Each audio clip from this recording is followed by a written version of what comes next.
Hello, everyone. Welcome back to Blades in the Dark, Ring Down Below. We are an actual play campaign in using the Blades in the Dark rule set created by John Harper and published by Evil Hat Productions. I'm Eli Kurtz, your game master and your host, and also the head honcho of Mythic Gazetteer, a small press publishing company that puts out games for all types. Right now, our claim to fame is the Blackwood Errantry Codex, an adventure for, and actually a complete plot point campaign for Savage Worlds.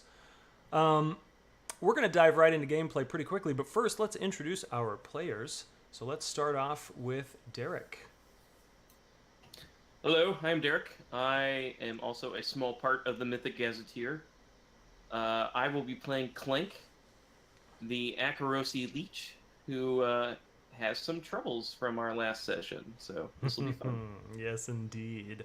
For those of you who are tuning in for the first time, first of all, go back and watch episode 1. Come on, who are you starting at episode 5?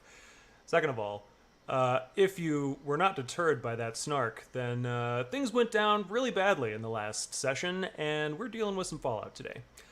Next up, we have Jeremy. Hey everybody, I am Jeremy. I have the YouTube channel, The Erasmus Expeditions, where I do a lot of live plays and I have other videos talking about RPGs and crafting and things of that nature. I'm also 1/3 of the podcast, The Dudes of Yore, with my buddies Chad Nick and Jeff Doty, also found on YouTube. And tonight I'm getting back into the shoes of Benji Overstreet, the spider from the Dagger Isles. And I'm very excited to get back to this game. Yeah, we're in deep doo doo. Yes, indeed. Yes, indeed. It's good to have you back, too. And last but not least, Baron. What's up, everybody? I'm Baron. I'm over at the YouTube channel RWD Gaming. Got some new stuff actually out recently, so come check me out. We'll be coming out with some even more new stuff next Friday. Tonight, I am playing the Haunted Jonathan Black. Safe to say that we've all seen some shit, but I'm now the sixth sense of this game, so it's only done me wrong so far, so maybe we'll get a turnaround. We'll see. It is an XP trigger, but it's also trauma, so, kind of a mixed bag there.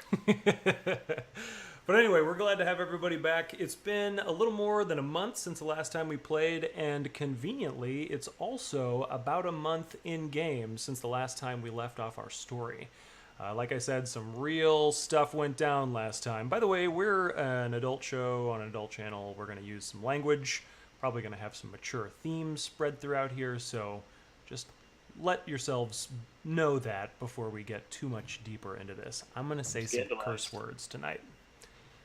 All right, so let's just get right in here.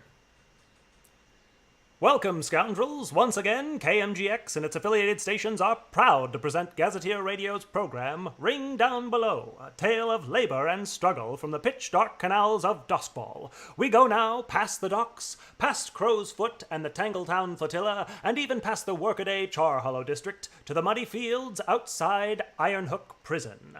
So, as always, we are hovering over the waters of the Void Sea, and we can see Duskfall spread out, enshrouded by a lightning wall, protected from the ghosts in the Deathlands where we are. But we're zooming forward, and instead of getting through the lightning wall and going to the docks right at the beginning of this city, we're moving past the docks, and we're going up the River Dusk, and we're going past a neighborhood called Crow's Foot, and then there's this giant homunculus of ships that have been partially sunk and cobbled together into this floating neighborhood that's famously neutral ground. It's called Tangletown. We're going past that too. We're going even further up the river, past the labor district of Char Hollow, where most of the factory workers and that sort of thing live. And we're going all the way to the shores of the Dusk River, almost on the other side of the city, where stands this huge and imposing building. Gigantic concrete walls with barbed wire at the top. There are electrolyte searchlights everywhere. There are people toiling in these fields outside. They're digging up muck and they're trying to clear fields for planting, all under the light of these artificial or artificially mutated trees that give off light, trees and mushrooms and that sort of thing. These are called radiant farms. The building itself is Ironhook Prison, a notoriously cutthroat place. And our very own Benji Overstreet finds himself inside Ironhook Prison. Not for the first time in the past month, but not as a permanent resident either. He has been under some pretty severe house arrest since he turned himself in to undo the foibles of the last session whenever they tried to steal a book during... they tried to steal a hidden notebook from a character called Coil during this dock workers protest rally. And everything went to hell. Coil spotted them. The Bluecoats swept in and started violently repressing the protest. Coil actually stabbed both Baron's character Jonathan and Derek's character Clank in the stomach, and then escaped. So they've got Coil's notebook. And Coil, of course, is the assistant of Roth Dava, one of the premier people who have been movers and shakers in this workers' movement. But Coil got away, and Clank and Jonathan have been laying low since then. And to give them time to lay low, Benji turned himself over to the authorities, and because he's a noble, he was given leniency. All he had to do was go on house arrest instead of being properly arrested and thrown in prison. But he's been going through a series of interviews with different Bluecoats on the force, and he always has to come down to Ironhook, and he always has to spend time in those dank and dingy halls. He's always asked these repetitive and annoying questions. But Benji, tell us, this whole process that's lasted the past 4 weeks, what has been the most frustrating part for you? So I think it's the repetitive questions is really probably what bothers him the most.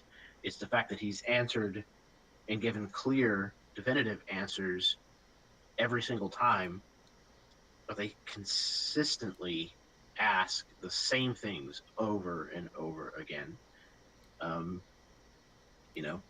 In the inefficiency of the way the Bluecoats function, as far as their body communications, is really kind of pissing Benji off. Cool. All right. Very cool.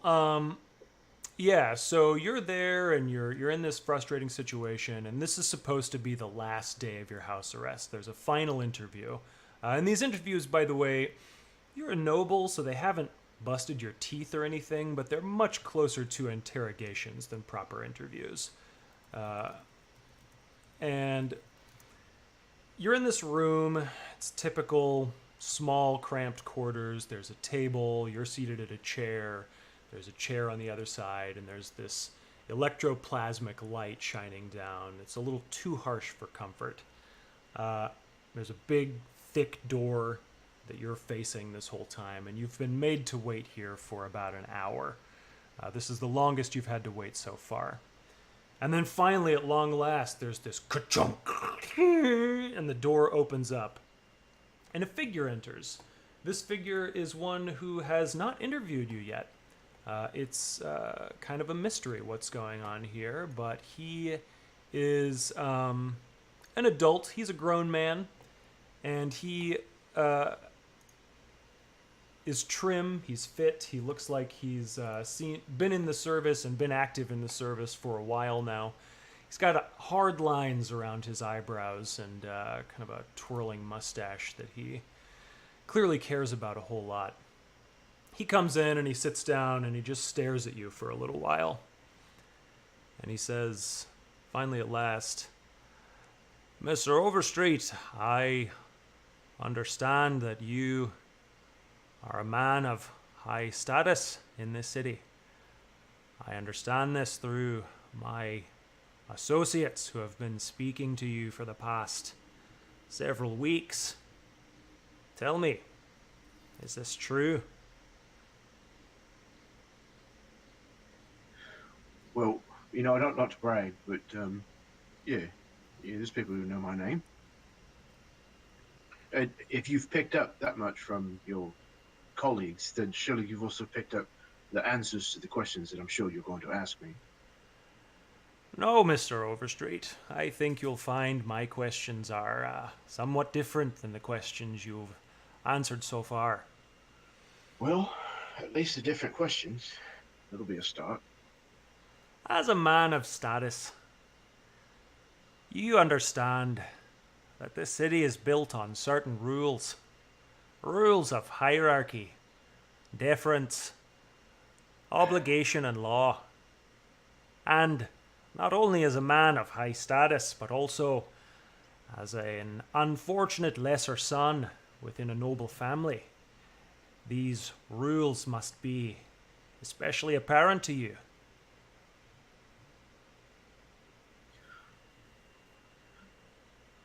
Just like out in the black, there's what's on the surface, and then there's what's beneath.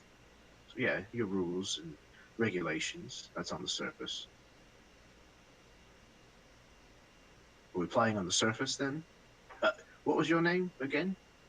Is it Captain or Sergeant or You may Lieutenant? call me La Rose. No title? Interesting. Not for you, no. You see, Mr. Overstreet, we are somewhat of a kind. You were a lesser son of a noble family, essentially a cast-off. I was born in Scotland, raised there for the first 10 years of my life. And then I came to this fine city, and I realized what potential lied in mankind. And so, for the past many years, I have done everything I can to move past my unfortunate beginnings, to become a fixture in the firmament of this city. It is my home, and it is my charge. The hierarchy that you are part of, the laws that you and your pathetic kind have flaunted for too long, they are my passion in this city. And I have been searching for you for quite some time. Well, you know, I have very close friends already, so I hope you don't take it personally, but I don't know that you and I really get along all that well. I see this is a game for you, Mr. Overstreet. Look, today is the last day that I'm supposed to be here. And I've already been waiting, apparently, I guess, to talk to you for over an hour. So if we could kind of wrap this up, that would be great. Yes, well, you were made to wait for several reasons, but one of those reasons was that I was having a very interesting and illuminating conversation with someone whom I understand you were once acquainted. Her name is Jenna. And I've also had conversations with other acquaintances of yours as well, including, among many others, a one Roth Dava. I feel it's appropriate to make sure you know the score. Now, I know from my associates that you have not left your house for the past month. I can only imagine how confined and frustrated that must have made you feel. Here is my own perspective. I too have been confined. I too have been frustrated. You see, I have been stymied in my pursuit of law and order in this town. But now I understand that there are connections between you and the illegal canal races that unduly lift the spirits of the lowly of this city. You know, I don't know what you're talking about. Sorry. Yes, I'm sure you don't, Mr. Overstreet. But In time, you will come to see exactly what I'm talking about. I'm sure that your orations are very popular at parties, but is there a point that you'll be arriving at sometime soon? My point is precisely this, Mr. Overstreet. As I said, it is my charge to uphold law and order in this city. And I pursue my charge with all the passion of a new lover. Yes, yes. We've heard this already. And what you need to understand is that my pursuit is not done. And you, sir, you are a rabbit, and I have caught your scent. Sir, I'm very flattered, but you're going to have to pursue another rabbit with the passion of a lover. I'm already spoken for. And you're not really my type, honestly. Yes, I know that too, Mr. Overstreet. And what you need to know is that none of your feigned, what is this, atmosphere, this attitude, none of it rings with even the slightest smack of truth. And before this is over, I will get you to sing truths you didn't even know were inside you.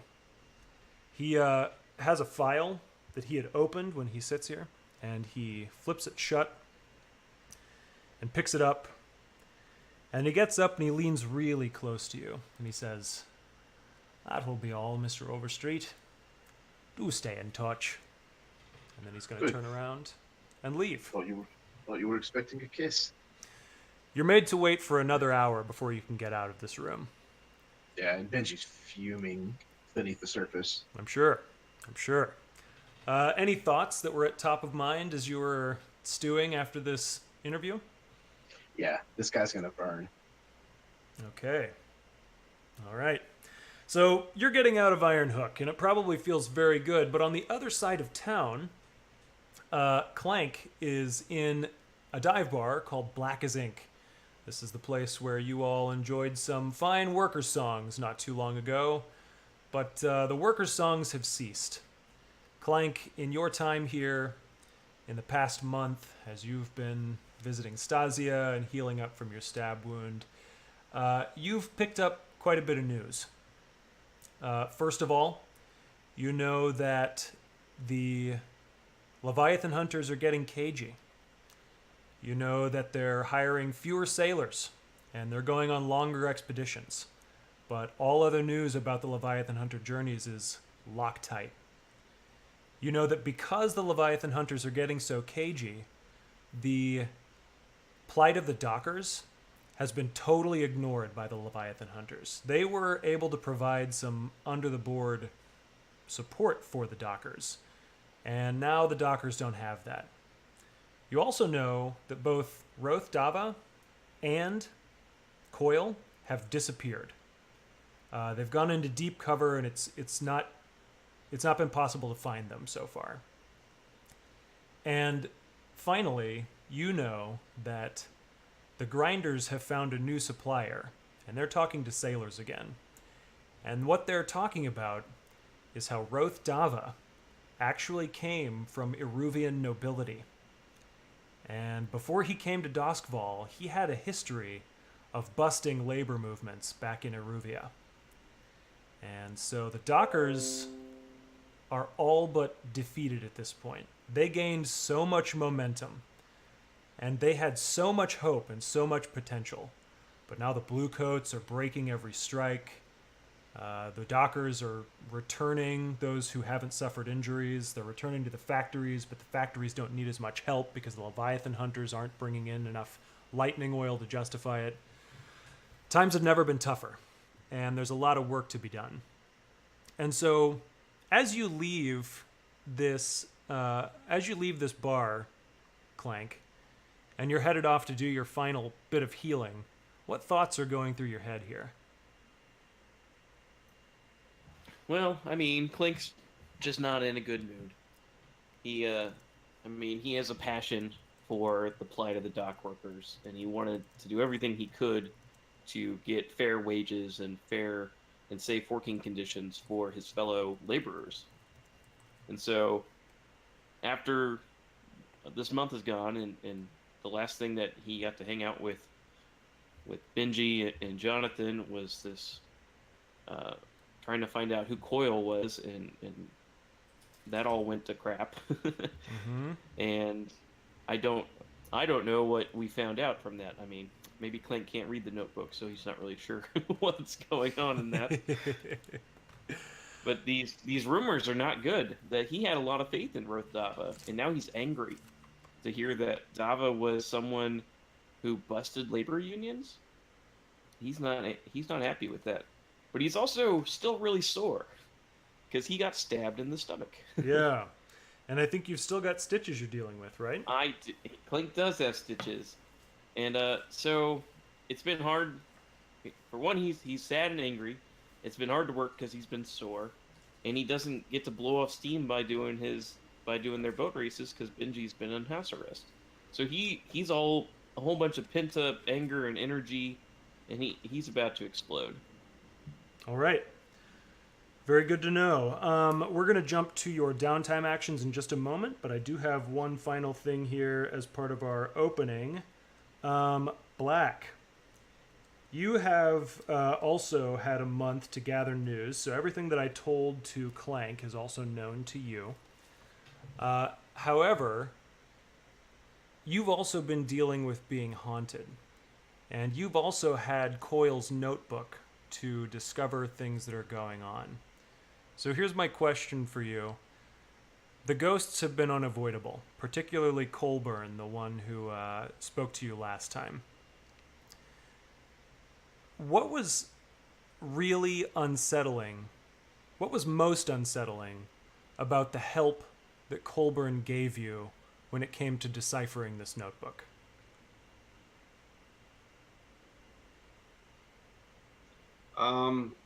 It was never warranted or asked for. John's not looking too hot. I mean, I'm not doing too bad, like actually, like wellness wise, but there's like streaks of gray in my hair now. I have deep, dark bags under my eyes. I lost a little bit of weight. Haven't been sleeping because when I sleep, he shows up. And when he shows up, he tells me stuff, and I don't want to hear it. So between my vice and alcohol, I've pretty much tried to stay as intoxicated as possible to not dream at night. All right. All right. So you're down in the dumps and you're trying to avoid this ghost. However, in the midst of this bleary drug haze that you've been in for the past month, you've managed to discover some things about Coil.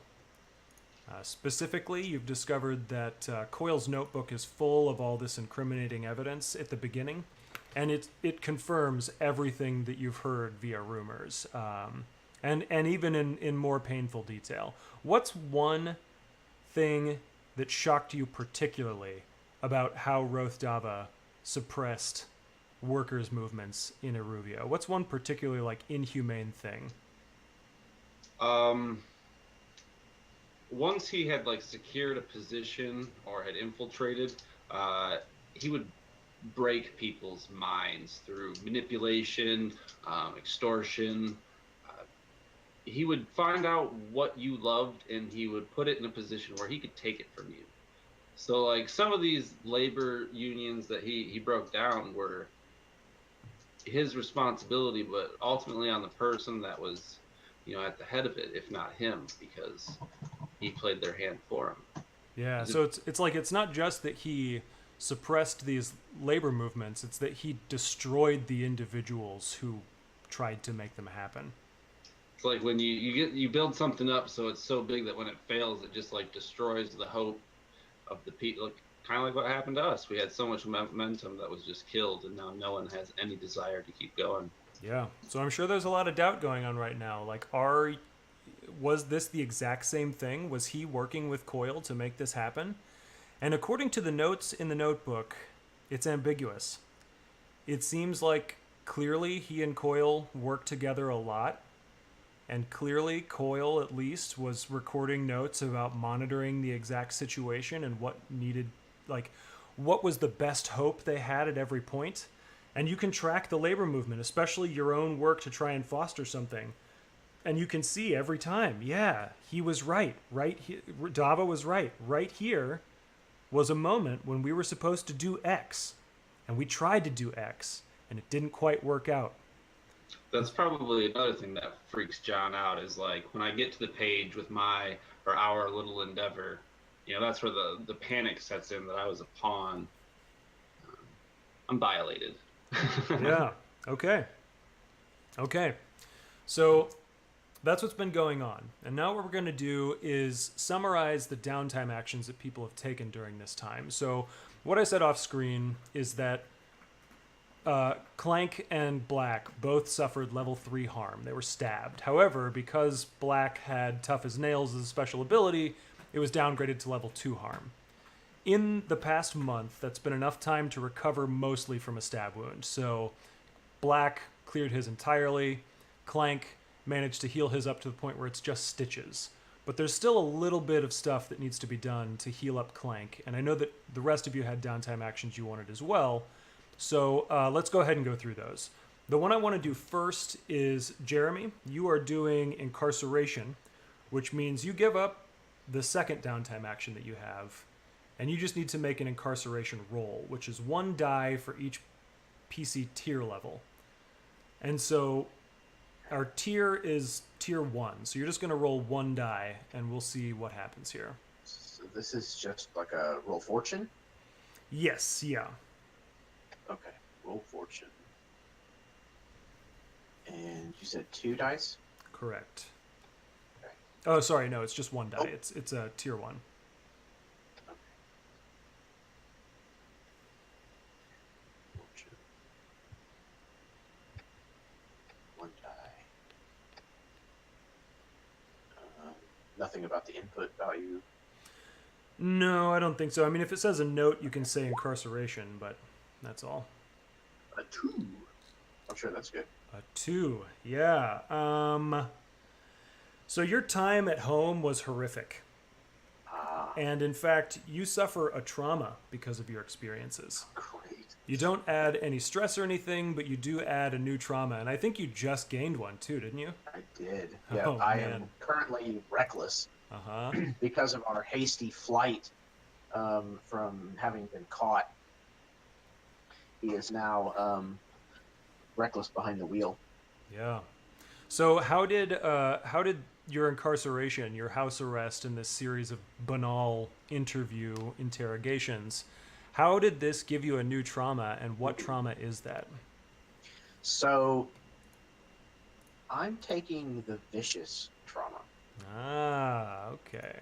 So my time at home coincided with my brother, who is the first son of the family, also being at home for a majority of that time. He had something important. He was, campaigning or something in the city, and he was getting ready for that at home, and he dogged me incessantly through almost the entire time. Basically, just kind of feeding that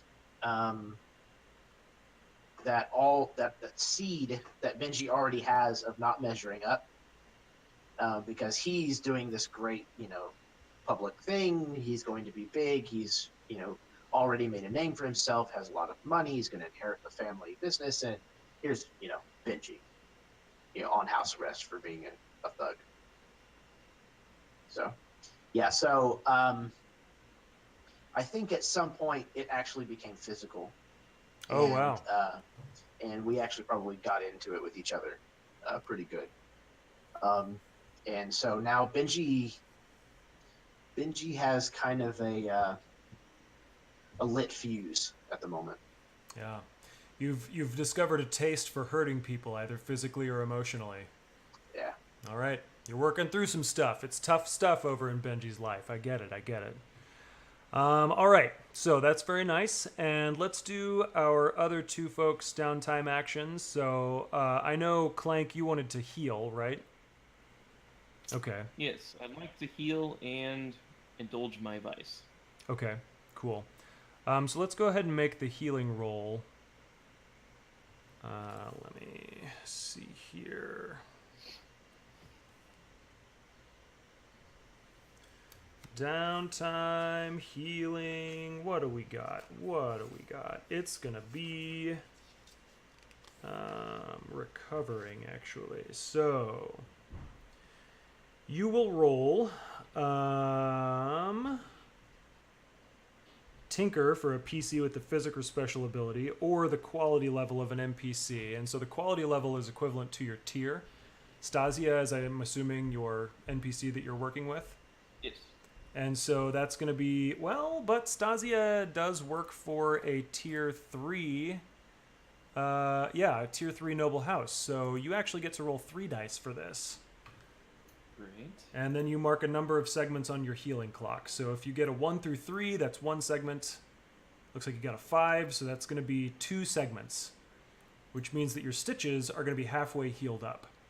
Now, you've got some choices. You can use your second downtime action to recover again, or you can use your second downtime action to indulge your vice, and you can spend coin to recover again, or you can just deal with the stitches for this round.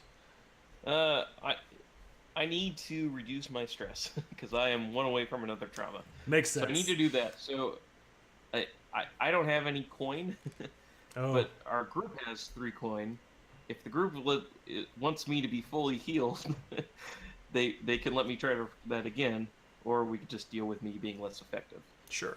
Well, and to give you guys some context too, if he has this level 1 harm throughout this session, then in any moment where it would matter that he has stitches in his stomach, he would suffer reduced effect.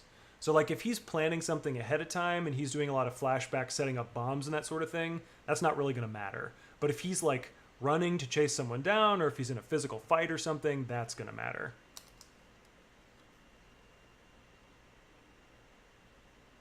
Yeah, I'm perfectly good with you taking the coin from the group. Okay. I mean, I'm willing to deal with stitches, but I'll leave it up to... I'm good with you having it. I'm taking money out of the collective coffer. Okay. Sounds good. So why don't we do your indulge vice first, and then we'll do another recover action. Okay. So I shall indulge vice. I don't believe I get any bonus die. No.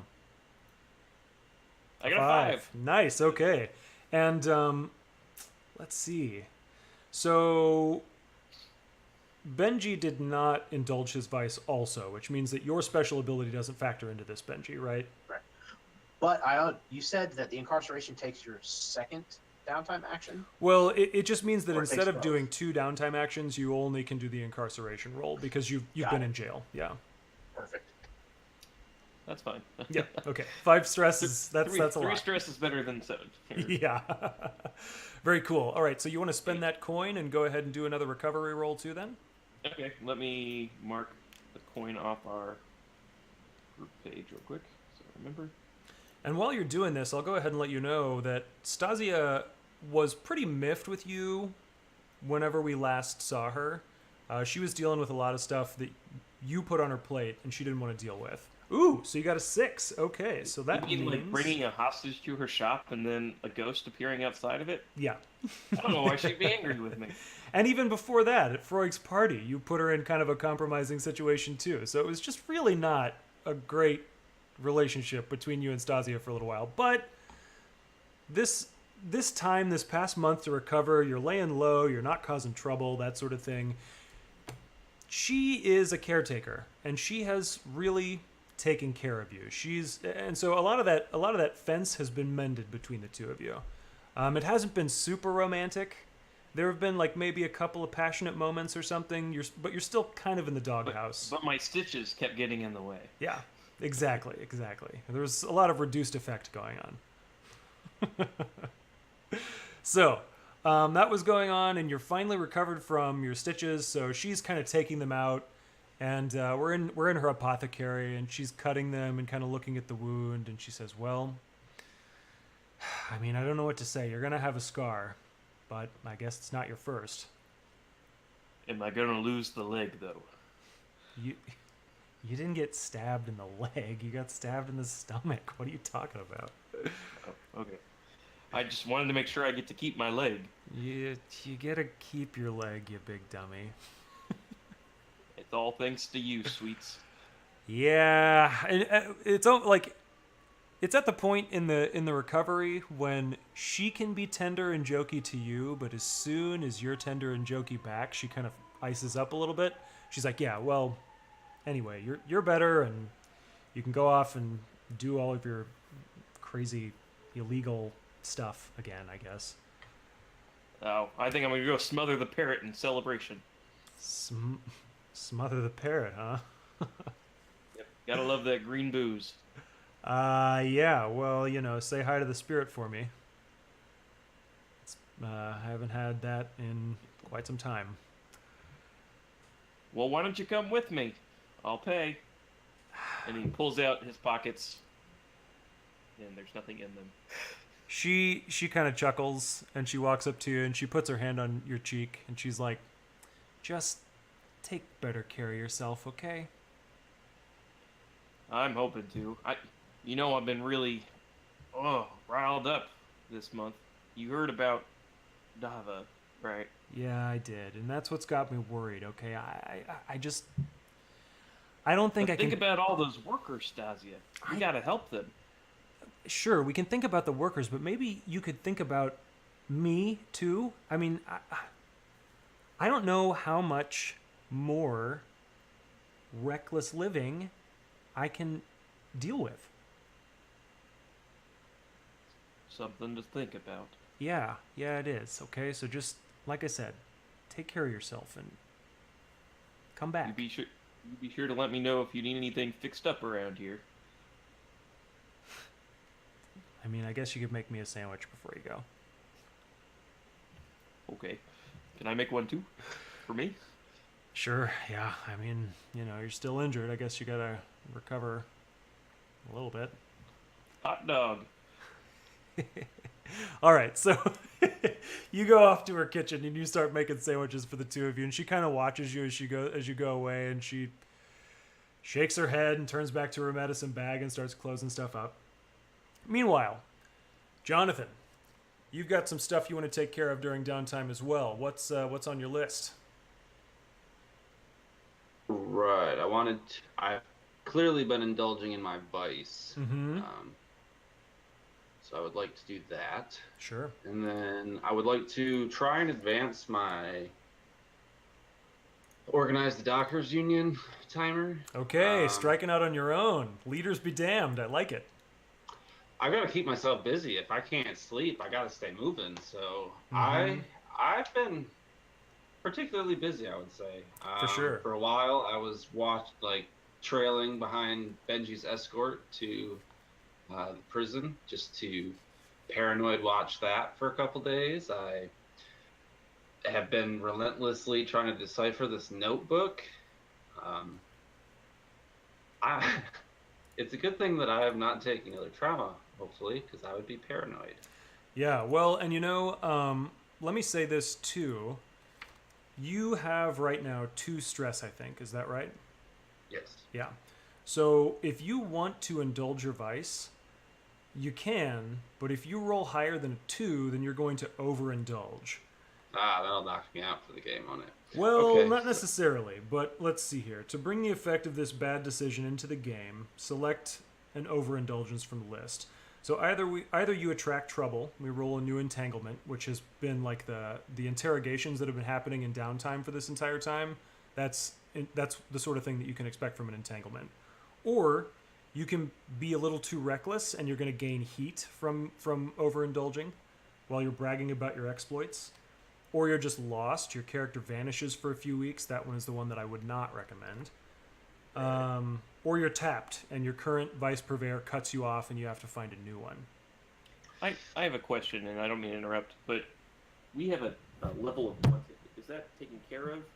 A level of wanted? Yeah, Yeah. the incarceration took care of that. Okay, so can I mark that down? Yeah, go right ahead.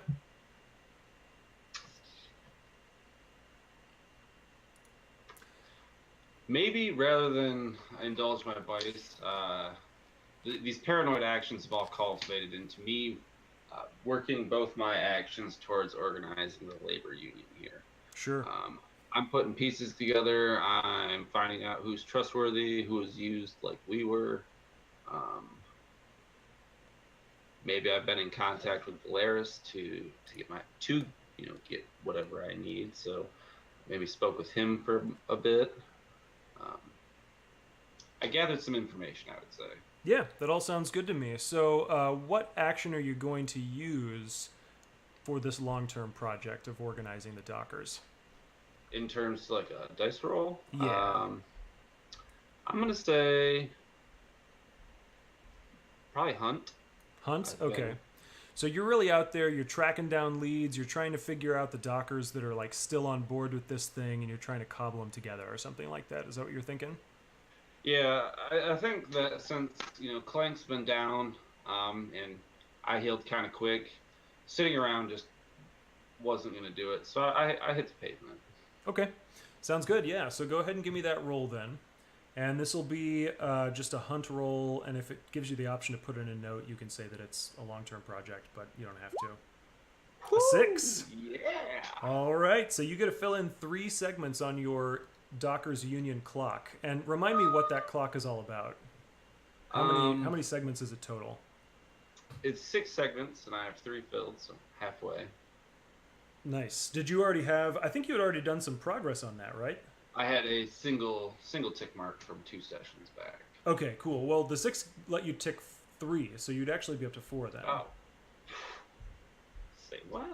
Yeah, very nice. Okay, cool. So yeah, you hit the bricks and you found out the Dockers that were still interested in this thing, and you found out there were several who were really discouraged, and almost all of them are not on board with Dava being the leader anymore.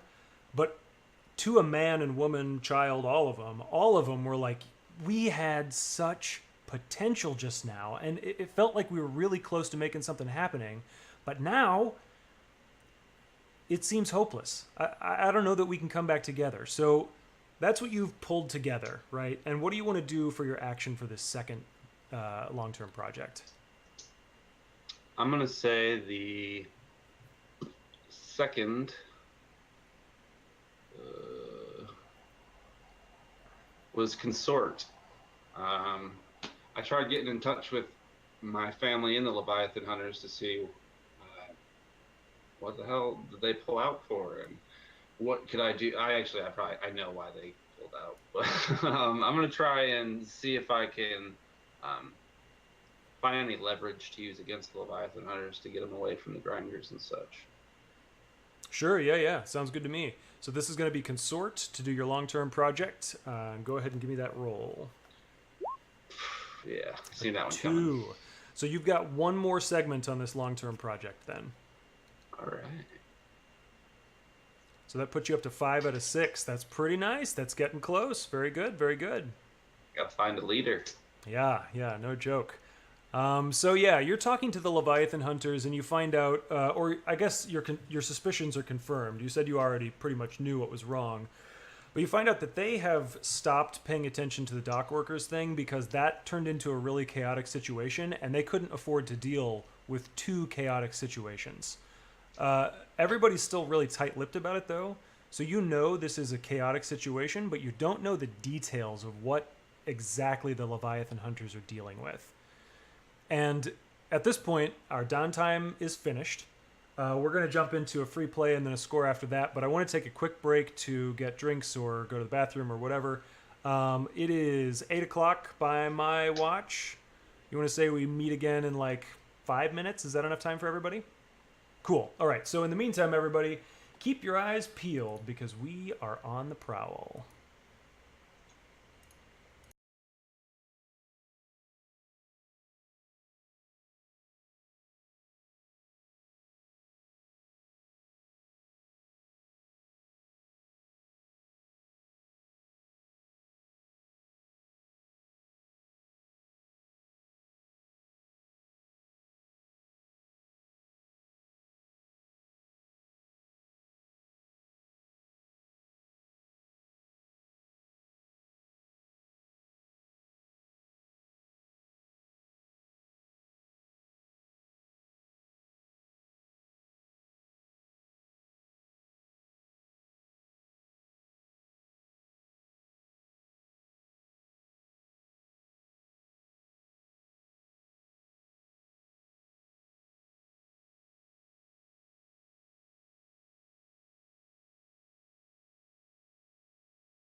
Hello, everyone. Welcome back. We took a little bit of a longer break than normal because we realized that our crew had 2 unspent upgrade points that had been unspent for quite some time. And so we were talking about what we wanted to do, and we decided that we were going to add a cohort to our crew. Specifically, we're going to add a cohort of 3 to 6 rooks who are con artists, spies, and socialites. We talked about making these dock workers who are sympathetic to the Union cause, and they want to help us specifically to come out on top of the Union effort. And so the last thing we need to do before we are ready to jump back into the game is determine the cohort's edges and flaws. So we give them 1 or 2 edges and an equal number of flaws. The edges, and these are really just narrative tags. And so the edges are fearsome, independent, loyal, and tenacious.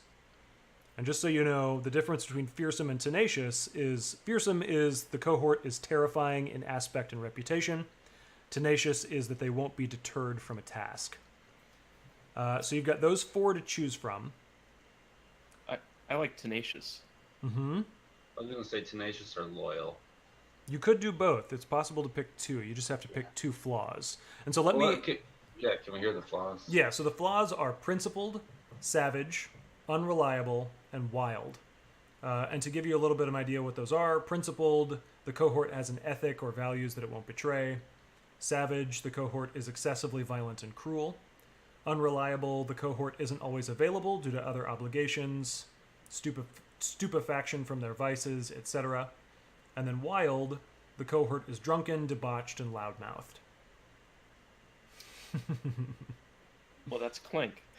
Yeah, right? I would say principal and unreliable both make sense if you want to take 2. Like Yeah, boons. they're family men and women. They're principled, but they have their families to take care of too. And also They have- jobs, yeah, they gotta make Yeah. the money. Yeah. They do. We're trying to unionize their job, so Mm-hmm. Yeah, do I you, think that makes good sense. so you want to give them the principled flaw or the unreliable flaw? Do you want to do both? Yeah, I'm good with both. Okay. Principled and unreliable.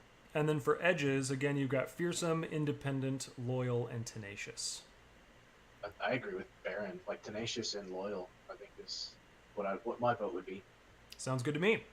All right, so that's our cohort, and it is, like I said, a group of 3 to 6. The number kind of fluctuates depending on who's available, and sometimes nobody's available. But regardless, you've got these rooks who are willing to help you out and kind of spread the good word, the insidious word about the Dock Workers Union effort. So, we are back, and we have a lot of information on the table. Just to summarize, we know that the Dockers are almost completely stymied right now. We know that the Leviathans have their hands full, and they're really tight-lipped about it. We know that Dava and Coil have both disappeared. And we know that the Dockers are really not in favor of Dava right now. So what I think we should do is a free play where we can gather some information to determine which direction you guys want to go in. I see largely 3 different directions. You can investigate Coil or Dava. You can investigate the Leviathan Hunters. Or you can just try to forge your own path completely. But either way, it's open to you guys. So what I think is happening right now, for the first time in a month, everybody is back at the lair together. Is this a celebratory moment? Is it a pensive moment? Is it frustrated? What's happening right now?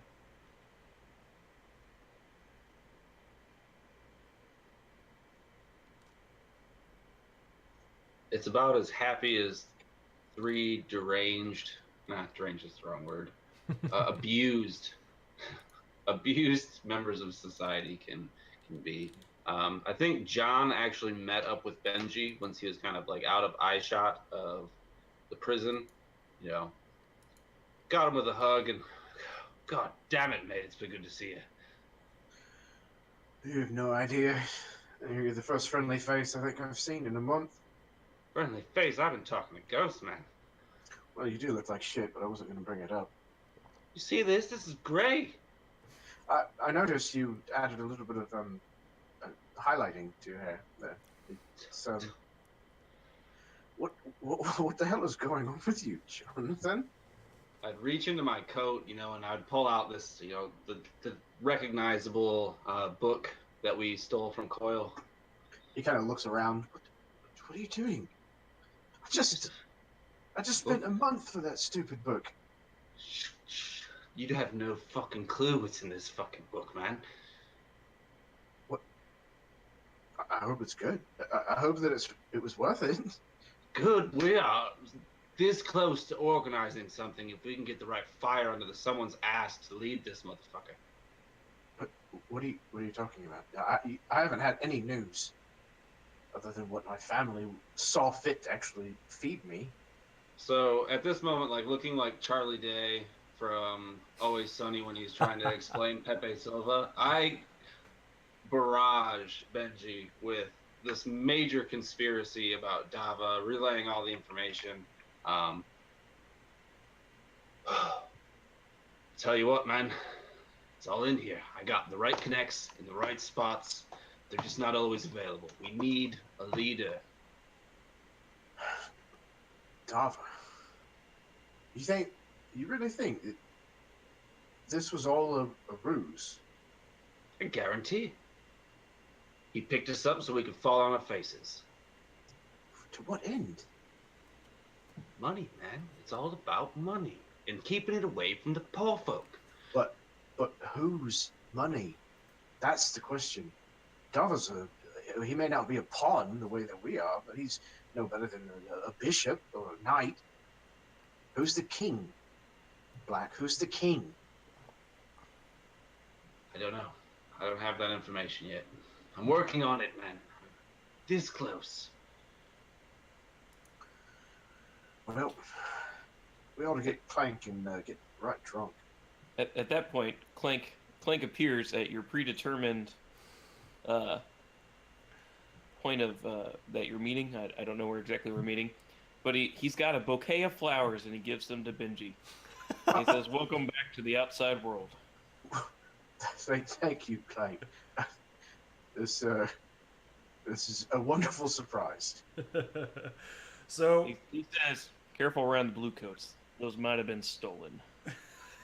Oh, well, he kind of takes a big whiff of them and then actually kind of passes them to Black.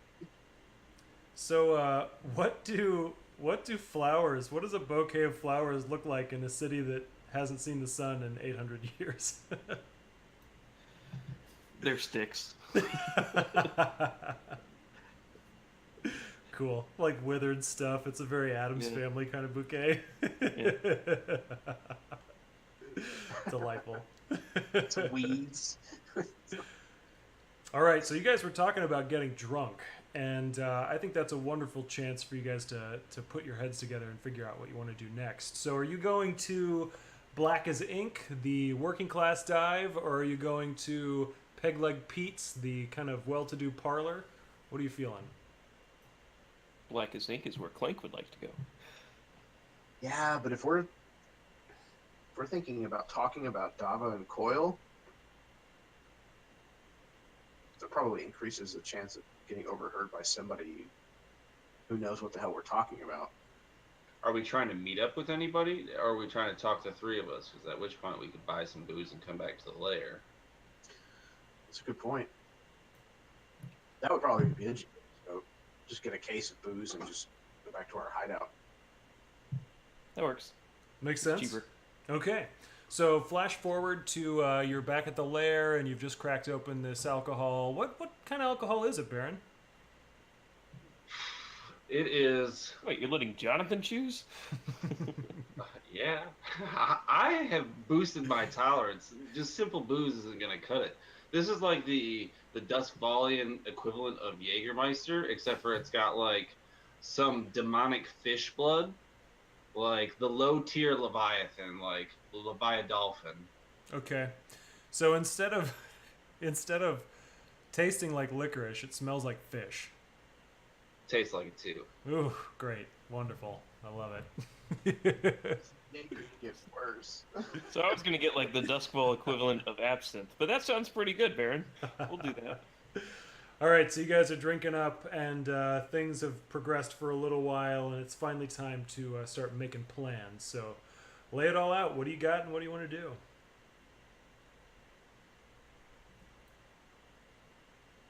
These were really good drinks, and we didn't do something about Dava. Oh, this stuff stinks. See, you're supposed to lick a coin and then drink it. And I My would Mac like, coins. and actually, I'm like more aware now, a little bit more calm, like not as like fucking spastic. So I actually like go over to like a drawer or something and like pull out maybe some plans that give us a map of like the doctor's locations. I've got some stuff highlighted and like kind of like pinned out. What are you doing? While he's doing that, Clank's like, Benji, you want to see my scar? It depends on where it is. It's right here. Oh, well, that's not too bad. Oh, yeah, that's what is that? 1, 2, 6. 12 stitches. I know, that big knife. That's impressive. It looked like a smiley face the last time I seen it. You know, you got the I can mole. make it You smile. got the mole there, and there was the, Jonathan, what are you doing? What's this nonsense? You're spreading out all over the place. You just knocked over a bottle.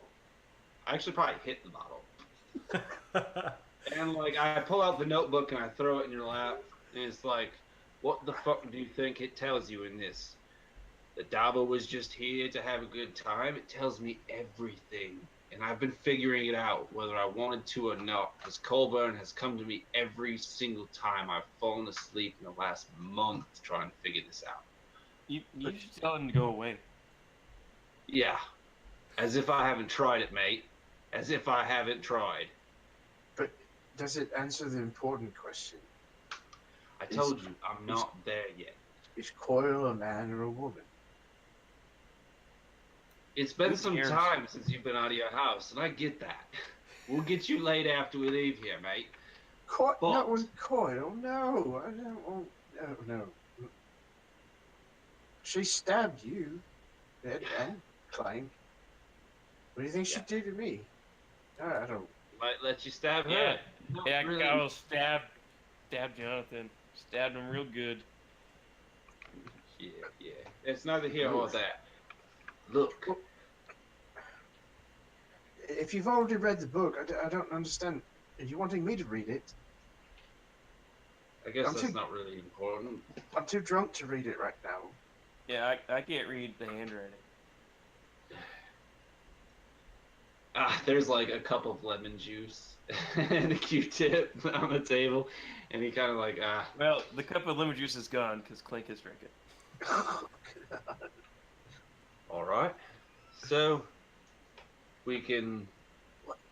Why? Yeah, you've obviously spent a lot of time drawing this out and stuff. So, why don't you explain it to us, right? I'm at a dead end. We got a couple options, and I don't really know how to progress from here. At least not by myself. I've managed to convince a couple of the dockers that aren't necessarily dissuaded completely. They've just lost some heart in the whole thing, and I see it as, well, we really peg Dava. We try and dig deeper in the Leviathan hunters to try and get them back on our side, show them what we know. Or we find someone to lead this, because I'm clearly not the one, man. Lead what? No, I volunteer. I second Clank's nomination. Yeah, Clank, I know you would. We need a leader, a face. Could be you, Benji. For the Dockers. Who better?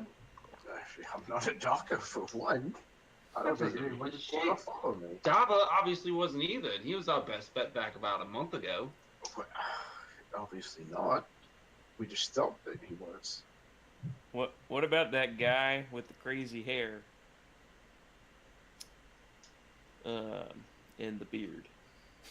I'm like flipping through the notebook. Chief Helker? Yeah, that's the fella. I didn't really seem like he was a very friendly chap. But maybe. I don't know. Tell you what I'd like to do. I'd like to burn the rose to the ground. That's what I'd like to do. Shutting the notebook. Yeah, I think I can get behind some revenge. It's been a rough month, man. It You're has. telling me. But I don't think that'll bring us any closer to figuring out what to do about this mess. Depends on who we kill. He's poking around, no? The Rose. Those knows all in my business, at least. Knows about the races. What did he say about me? Nothing. Fine. Aside from you being very dashing. Well, he got that right. He did. He did. I didn't correct him. I didn't have the heart.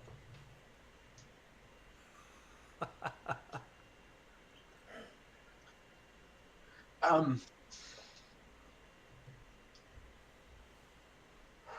don't know. I'm sure he'll turn up again. He says he's watching me, so At the mention of revenge, did anybody, did either Clank or Black think about Coil? It might have crossed my mind. Yeah. I mean, that, but when he says watching him, Clank's paranoid, so Clank's like, what? He's watching you? that's what he said. You know, spooky type. You know, he leaned on me real hard, but he wanted to Clank scare like me. Clank like immediately gets up from the table and starts checking doors and windows and seeing if he could see anyone that matches the description. Sure enough, when you look out the window, you can see, like, down on the street below, there are bluecoats kind of walking around. It looks like they're looking for something, but it looks like they have no idea where it might be. There are just And two that are kind of walking around. And it's the sort of walk where it's like, oh, we're just on patrol. No, you're not. Stop pretending. Like, Clank is paranoid, so even if they are just on patrol, he thinks, oh, they're just pretending. All right. So he closes all the blackout curtains.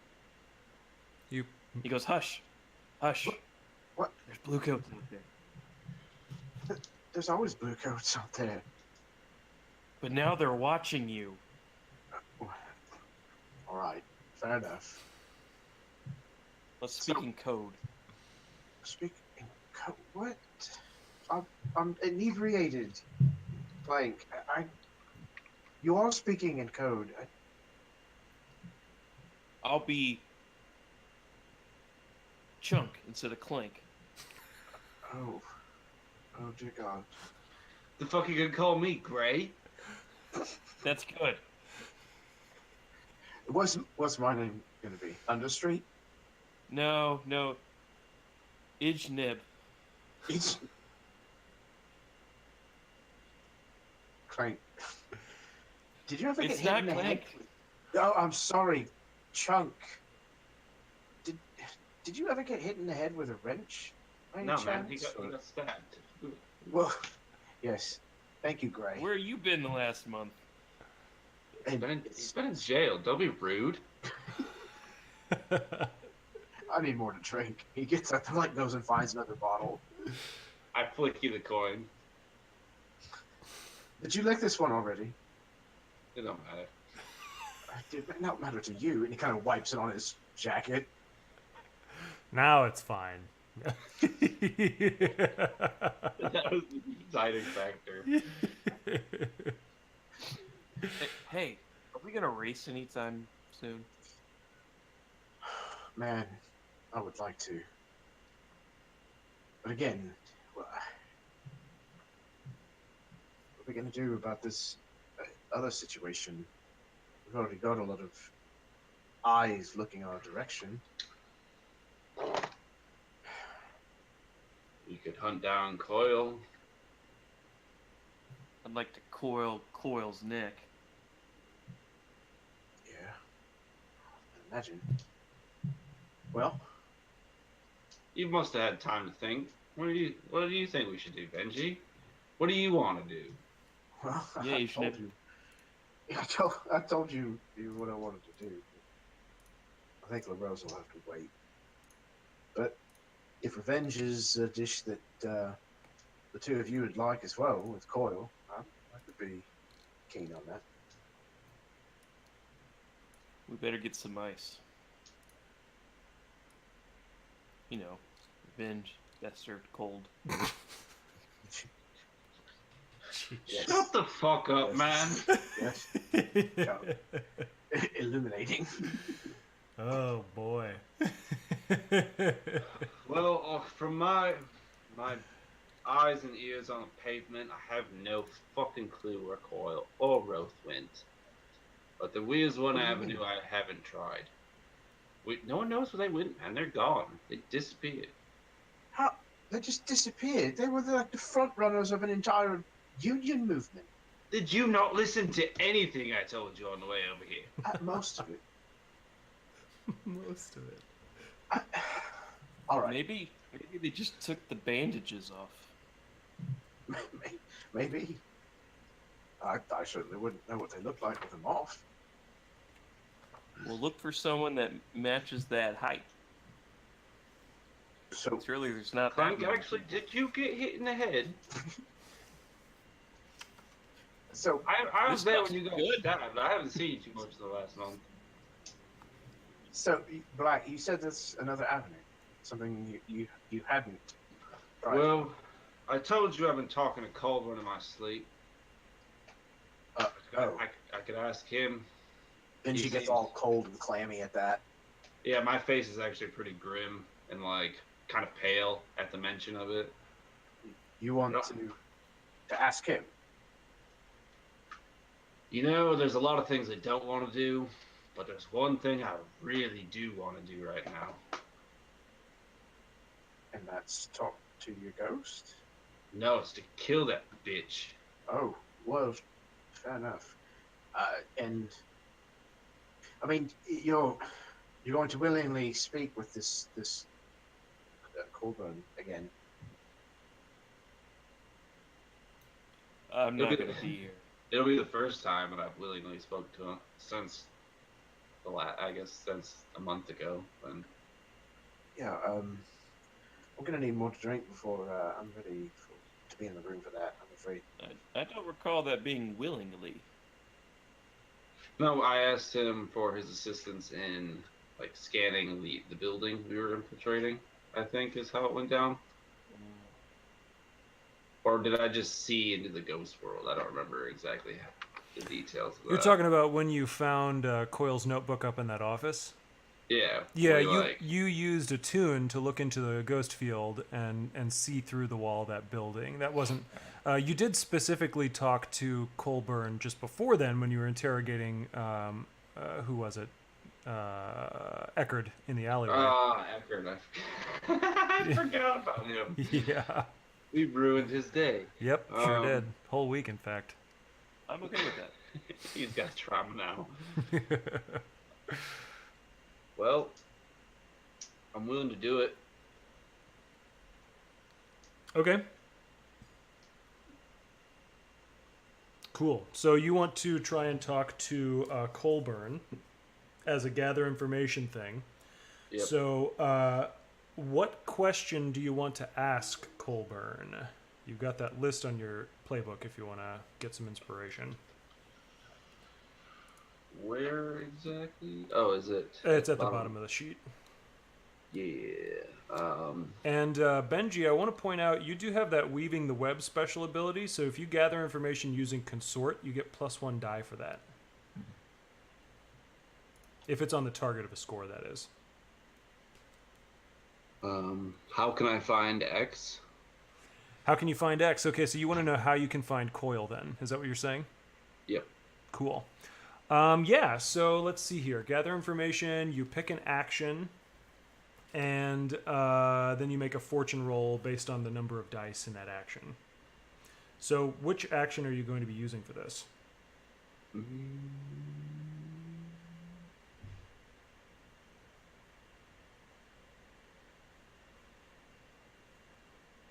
Would hunt apply? Gather information about a target's location and movements? Sure. So you want to know how to find X by hunting, which is gather information about its location, movements. Yeah, that makes a lot of sense. So you're again hitting the bricks, talking to people, trying to figure out where Coil ran off to. Yeah. All right. Well, So I think he was asking the ghost. Yeah, I was asking the ghost how. That was my last avenue of questioning. This. Okay. Yeah. So I think hunt works either way. What we Would a should do tune now? be more applicable? Do what? Would a tune be more applicable? A tune would be a way to contact the ghost field, but I think we can make hunt work pretty easily if that's what you prefer to do. So, yeah, if you want to use hunt, just go ahead and make the roll, and we'll figure out what to do based on the result. So risky standard. Yeah, the position and effect doesn't matter for gather information. Technically, Okay. it's a fortune roll, but you can roll hunt and just do risky standard. That's fine. 5. Okay, so that's a standard result.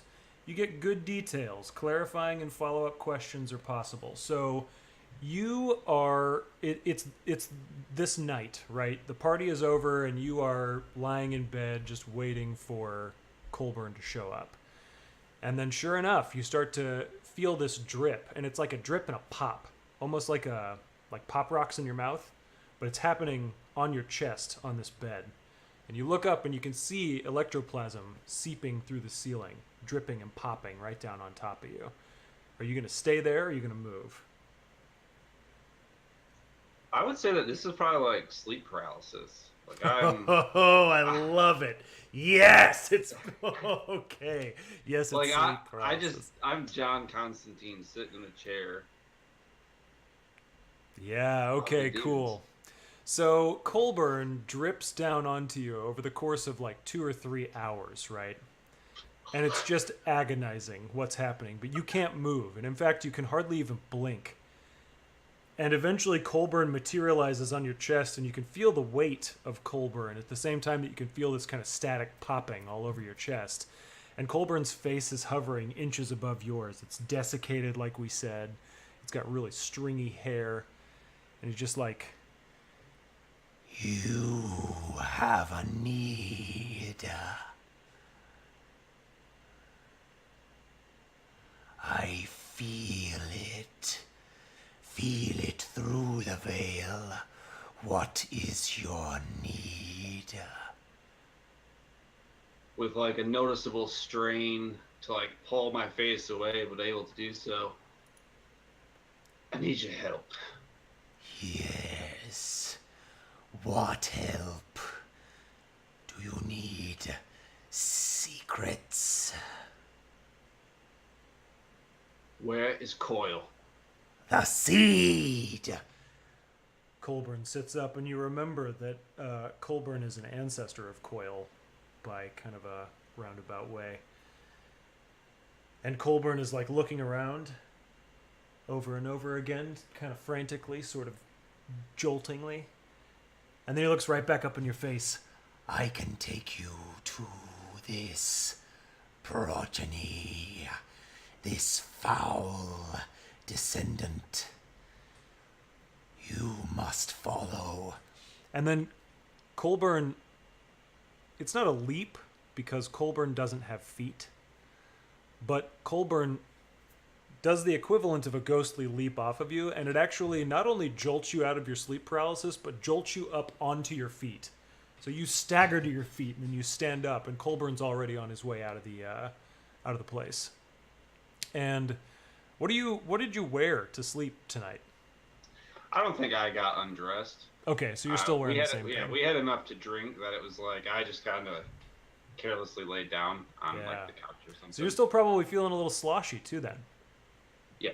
All right, so you stumble out into the street and you wander around, and you eventually find yourself at there's this faction called the Spirit Wardens, and they have their home in a place called Bellwether Crematorium, which is several districts over. So that's not where you are, but you are at a lesser outpost of Spirit Wardens, and it's familiar because it's got these Deathseeker crows that are roosted on the roof up above.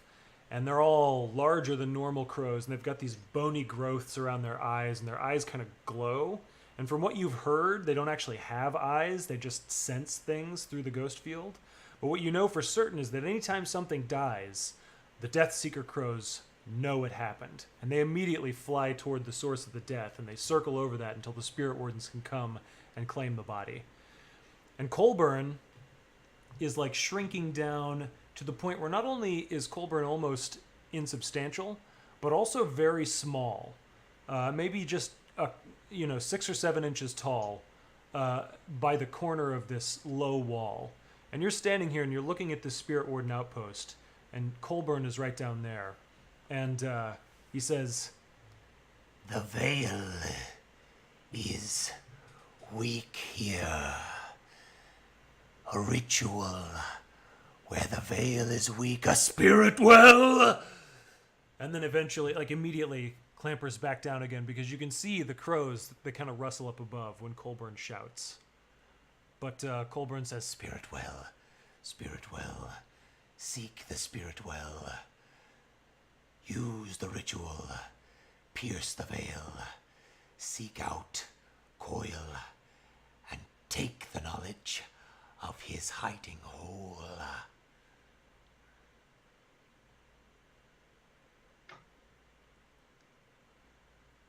and you have the ability to ask follow-up questions if you'd like. Here? Spirit Well's here? Spirit wells are everywhere. The gondoliers know, the spirit wardens know, the Church of the Ecstasy of the Flesh knows, though it denies its knowledge. And the Path of Echoes, in all of its wending ways, each of its adherents know the veil. Seek them out, pierce it, pierce the veil, and you will find them.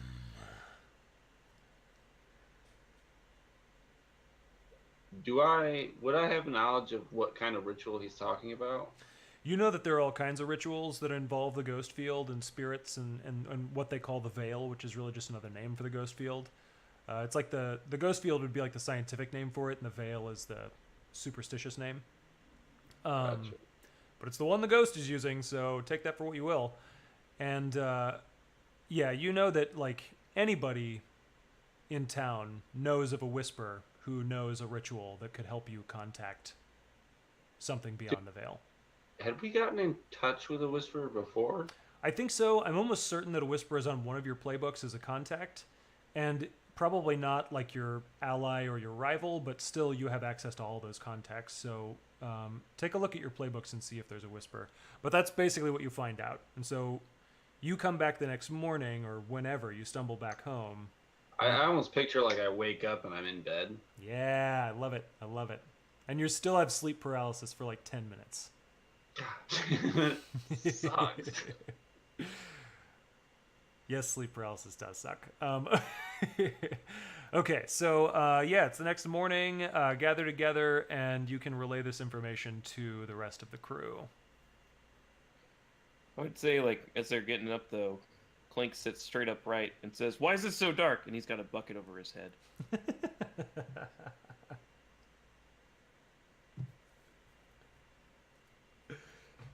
Who takes the bucket off? I'd smack it first. Okay. So maybe he takes the bucket off. Who's there? Well, did it. Talk to him. We need to pierce the veil to find his hidey ho. No more knives. It's not really a knives thing, mate. What are you talking about? Piercing what veil? Ugh, the ghost field, man. It's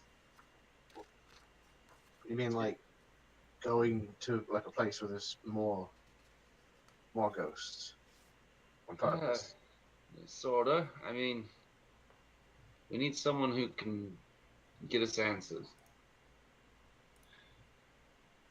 Colburn took me to the spirit wardens, and well, you know how death seekers are. They were on us, and we had to go. they're really, really spooky, very creepy. Are we sure that we want to do this? Coming from the man who just set inside for a month, you want to just sit here? No, you're right. He'll grab his long, dark trench coat that he wears and start putting it on.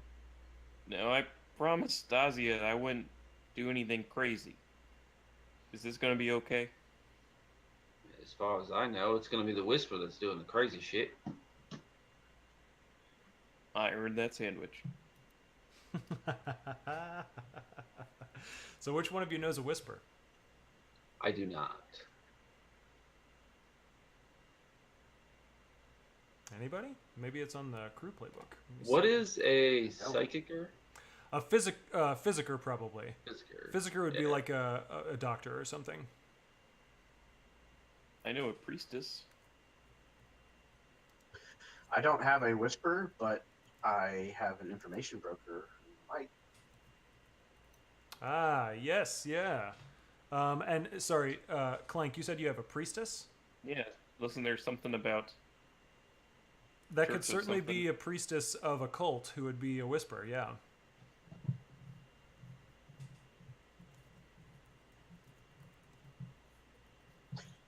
Is that your rival? No, my rival was Eckerd that we that we freaked out last There time. you go. Yeah. Okay, cool. So you want to go visit this priestess? Well, Stasia probably wouldn't like it if I visited this priestess. What's her name? Melista? Melista. Okay. I mean, She sounds cute. She is. I mean, that's what got me in trouble. So, you want to go visit Melista? What? How is it that you? So I guess you said she's cute, and that's how it got you in trouble. Maybe you met her at a bar or something like that. And anyway, there was. She tried to get me into her cult, and I mean, she was pretty, but they was saying some weird shit. Yeah, and you know what? The cult is called the Guardian of the Gates, and it's the same name of the forgotten god that they worship. And their I cult. mean, I don't know how you know a forgotten god.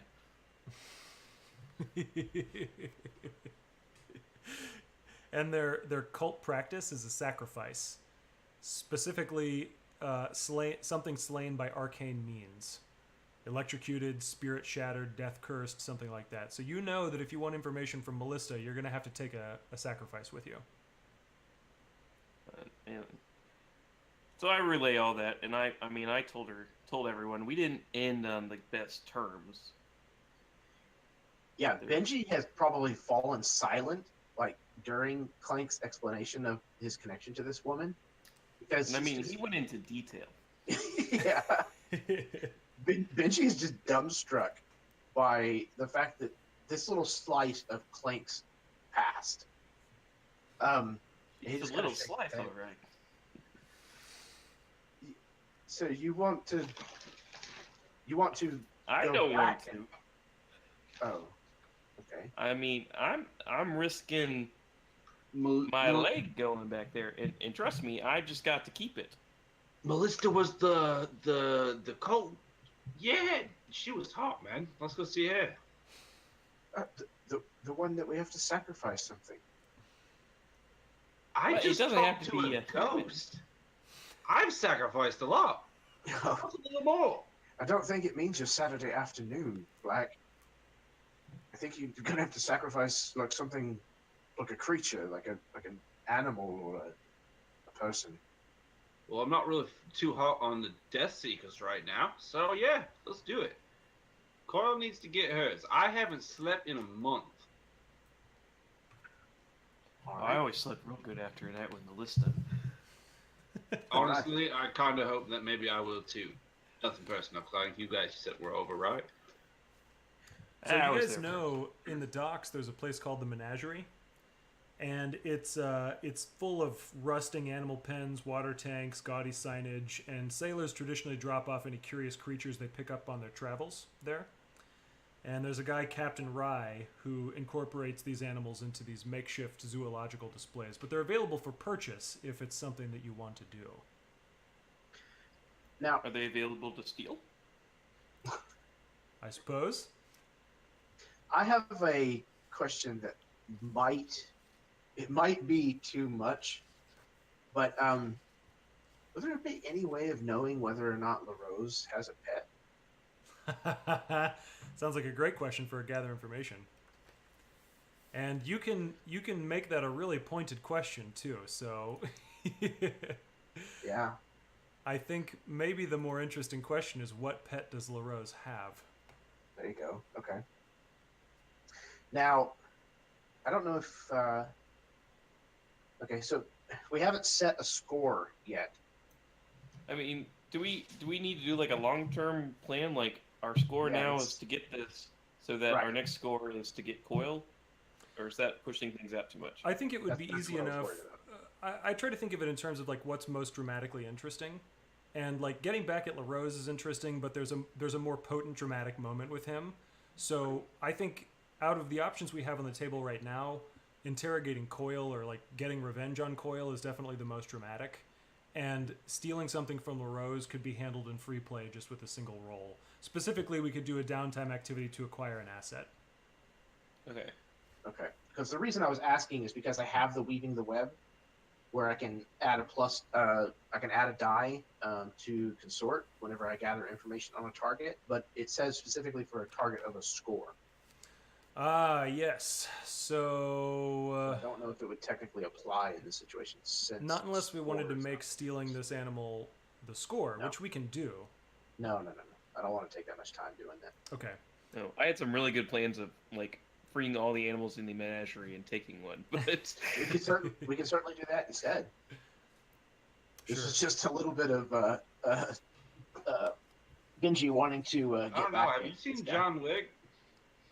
He takes his rat dog. He's gonna come after us. Yeah, well said. So that was just a suggestion. So, and I will say too, your crew's reputations are daring and reckless, and I think there's a way to make both of these actions daring or reckless. Either stealing an animal from the menagerie or stealing an animal from LaRose. oh, I'm not talking about stealing a animal from the menagerie. I am saying we release a whole bunch of the animals and just take one. Hence the daring and reckless part. So you want to give that a try? I mean, I do. Okay. So to acquire an asset outside of downtime, to use a downtime action outside of downtime, it costs a coin. And you do have coin on your crew playbook, and what I'm imagining is that you're like greasing the palms of people in and around the menagerie so that they turn a blind eye while you're doing this whole thing. Okay. Does that sound good? I mean, I'm imagining Clank is going around and like surreptitiously loosening a whole bunch of bolts on a bunch of cages Sure. and rigging something so that he presses a button and they all fly open at once with a noise that scares whatever animal is to make it run out. Okay, so you've got some sort of device or something. I think you could definitely mark that off on your sheet. I'm looking up the rules for group roles right now because I think that would also be something useful right now. Let me just find the page. I don't know where you want me to say I have a device. So let me see.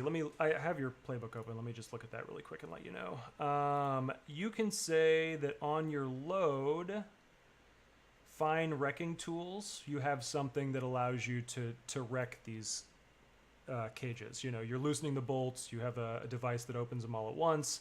That's equivalent to wrecking, I think. Okay. However, I think you do have to check both of those boxes to be able to use it. Yeah. Okay, cool. So what this is, we can do just a lone action with Clank, or we can do a group action. A group action is where one person, probably Clank, leads this, and then every player or every character who participates rolls, and the single best roll counts as the action result, which applies to every character that rolled.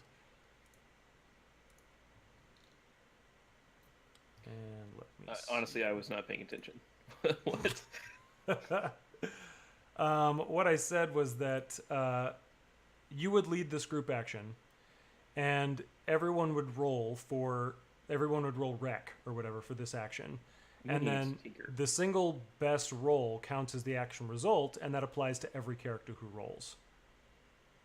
Okay. I think it's a tinker roll though. Tinker? Okay, well, if you wanted to do that, then you should use the fine tinkering tools instead of the fine wrecking tools. Oh, okay. Well, wait. Okay. I'm trying to see the difference between tinker and wreck. Tinker would be like picking locks, and wrecking would be like destroying something. Oh, okay. Yeah, we can destroy things. Okay. That works. Cool. So, you want to lead this action, and I think everybody else is going to help out. What are Benji and Benji and Jonathan doing to help out this action? I'm the guy that picks the animal. Okay, so I was going to say, someone's got to get the animal. sure, sounds good. And Benji? Benji, I think, is distracting the workers at this menagerie Gotcha. while Clank is undoing these bolts. Cool. So you're the one who's greasing the palms and that sort of thing. Cool. All right, so we've got our tasks. So now everybody needs to roll rec. Some of you are not going to roll well. That's fine. We just need one good result. Is it risky or does it matter? Position and effect doesn't matter. Jonathan, that was lucky. You take the lowest result, but you rolled 2 4s. I don't think was I supposed to roll 2 dice? I don't. You were, have- yeah. Since you don't have any pips Pips? in the action, then you roll 2 and you take the lower. Ah, okay. Yeah. Benji, that's good rolling too. So everybody did pretty good. All right. So let's see. That was a risky I- position. You do it, but there's a consequence. You have reduced effect. I'm going to say you managed to get an animal, but in the moment, it's reduced effect, and so the animal is not quite as prestigious as you were thinking it would be. Can we also have a bad outcome of like carnivores loose in the streets now? Oh, you know what? That complication is fine with me. So the docks are rampant with carnivorous beasts running around. Now, this beast that you took, Black, what does it look like, and why is it so weird? It's like a cross between a fish and a bird. Okay, weird. Like this is like a massive fly fish that like jumps into the air, flies, goes back into the water. They don't have eyes, so it's kind of like this faceless fish thing with like it almost like a leech, if you will. And it's like just disgusting. It's probably the thing that I just felt the least amount of like sympathy towards. Okay. Like sounds good. this doesn't have feelings.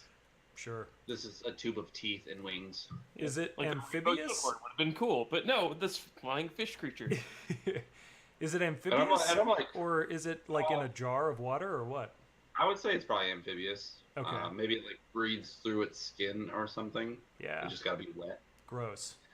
Yeah, so I've got it like in my coat, so there's like a wet spot, like in my armpit, and it's like,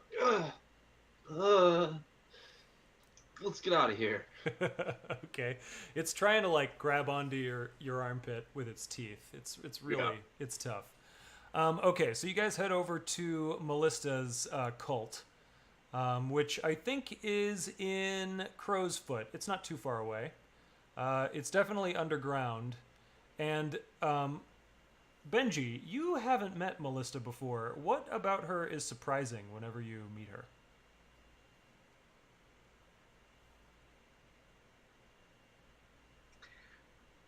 I think she's very tall for a woman. All right. Like, not just even just for a woman. Like she's tall, like 6'2", 6'3". Wow. All right, yeah, she's very tall. So Clank like stares at her, sort of like Tormund stares at Brienne. We'd make our babies would be monsters. I think John's standing next to him like equally like, whoa. Whoa. Okay, sounds good. So, she She is traditionally veiled, and you can't really see her face, but she has acolytes, and one of them comes up and says, "Welcome to the realm of the Guardian of the Gates. Do you come seeking tutelage? Would you like to become an acolyte?" Clink ignores him and says, "Hey, Mal." She looks over at you, and this is a very ritualized situation, so she doesn't respond to you, and the acolyte kind of moves in front of you and says, What brings you here, and why are you on such familiar terms with Our Lady?" I step around him and said, "We got a problem, and we need your help." He steps in front of you again. We would be only too happy to help you with your problem for perhaps our contribution. How tall is this guy? Can I toss the leech into his hand? It lands in his hands. He's like rubbing his hands together, and he goes like this for a moment. It lands in his hands. And he goes, "Oh, a life. Yes." And his mouth gets really close to this thing, and he smells it. I would probably like grab him by the lapel and be like, "We need to pierce the veil with this. It's not for you to eat." A gift for our master. My lady, look, a gift, and feel it. It courses with life. It is a small life, but it courses. Look how it courses. May we sacrifice it immediately. I kind of regret coming here, guys. Well, hold on. We Of need course, that Black. to get through. What was it you said, Black? We need to pierce the veil. We need to pierce the veil.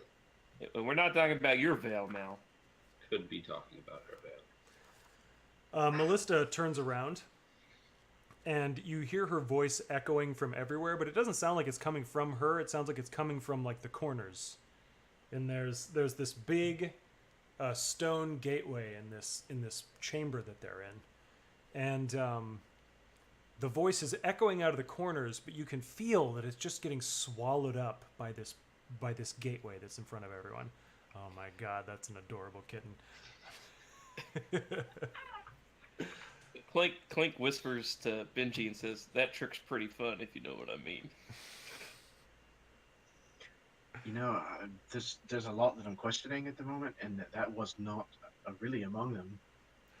Melissa says, "You come with a sacrifice for our master, the Guardian of the Gates. Present the sacrifice, leech." It's a flying leech. One of the acolytes looks at you and sees that you're covered in like tinker gear and stuff, and he's like, "Leech," and he pushes you forward. And then another one of the acolytes turns and is like, "The sacrifice, please take it from me. Present it to Our Lady and to the Guardian of the Gates." Oh wait, so the guy's pushing me forward? Yeah, because you're the leech. I'm gonna grab his arm and like twist it like no. As the arm is twisted, you feel yourself twisting. And the only thing that remains the same in the entire world, the only thing that doesn't twist is Melissa. And you can see this dark line of power connecting you and her. And when you twist the arm of her acolyte, the only thing that twists is yourself. Kinky. So I let go, because that's weird. And say, "No, not me. We went through this before. I am not the sacrifice." "Heed the power of our master!" Callista's voice this time echoes out of the corners and bounces around inside your skull. I need you to resist with, what is it? Insight? Resolve. Whichever one is connected to a tune. Resolve. And this is to avoid wetting yourself with fear. So I got 2 stress. All right. So you suffer 2 stress, and you manage to hold on to your bowels. But you find that this is a more serious situation than you perhaps realized. I told you this was a bad idea. The acolyte is still holding out the leech to you, and the acolyte is starting to look fearful. He's holding it up to me? Yeah. Take it, man. Do it. So you take it, and it's kind of clammy. It's wriggling around in your hands, and its wings are flapping against your arms and stuff. And, what do I do? Melissa repeats, "Present your offering to the gate and the guardian that waits beyond, and state your desire." We need to find Coil beyond Sunvale. You don't see hands. In fact, none of you see hands, and all of you see something a little different. But Clank, you can feel something reach underneath your hand and lift. It goes through your hands, and then it lifts this creature up, right? And you notice Benji and Black. You're looking, and you don't know quite what happened to Clank, but he's just standing there transfixed. And then on either side of him, there are these acolytes who are holding lightning hooks, the tools of railjacks that they use to shackle ghosts. And they look like these big man-catcher things that are crackling with electricity. And the two acolytes, they reach out with these lightning hooks in front of Clank, and they touch this creature. And it starts immediately... There's this huge blinding light. Clank, you're broken out of your reverie, and you have enough time to shield your eyes before there's too much damage. But there's this rushing wind and this crackling electricity that's just unnerving completely. And then all of a sudden you can see the creature that's floating there in midair and just jolting back and forth with all this electricity. It starts to not disintegrate per se or turn to ash per se, but it starts to fade into ash. And then you can see it being siphoned through this gateway. And Melissa, at this point, raises up her hands, and she says, "O Guardian, if you deem this sacrifice worthy, give unto us your sight beyond sight." And immediately, everything winks out into blackness. There is a shiver up your spine, and you know with a certainty you can't explain that this shiver is something touching you, running its long clawed finger up your back. And then you can feel its claw painlessly pierce into your mind from behind your skull. And immediately you're flooded with visions, and you can see the entire map of Doskval as if seen from above. And then you're racing through streets, and you know exactly where you are. It's like you are on the streets, but at the same time you can see up above you. You're racing through the streets, and you come to this rickety building in a neighborhood called Six Towers. It's on the eastern edge of the city, and it's mostly abandoned. And inside the rickety building, your vision goes inside, and it goes down to the basement, and you can see this figure from behind who is wrapping bandages around their head. And then they lift up their cowl, and they turn around, and there's this red scarf that they put up over their face, and this is Coil. You know exactly where Coil is. If you the vision recedes, you all find that you stagger to your knees in this place.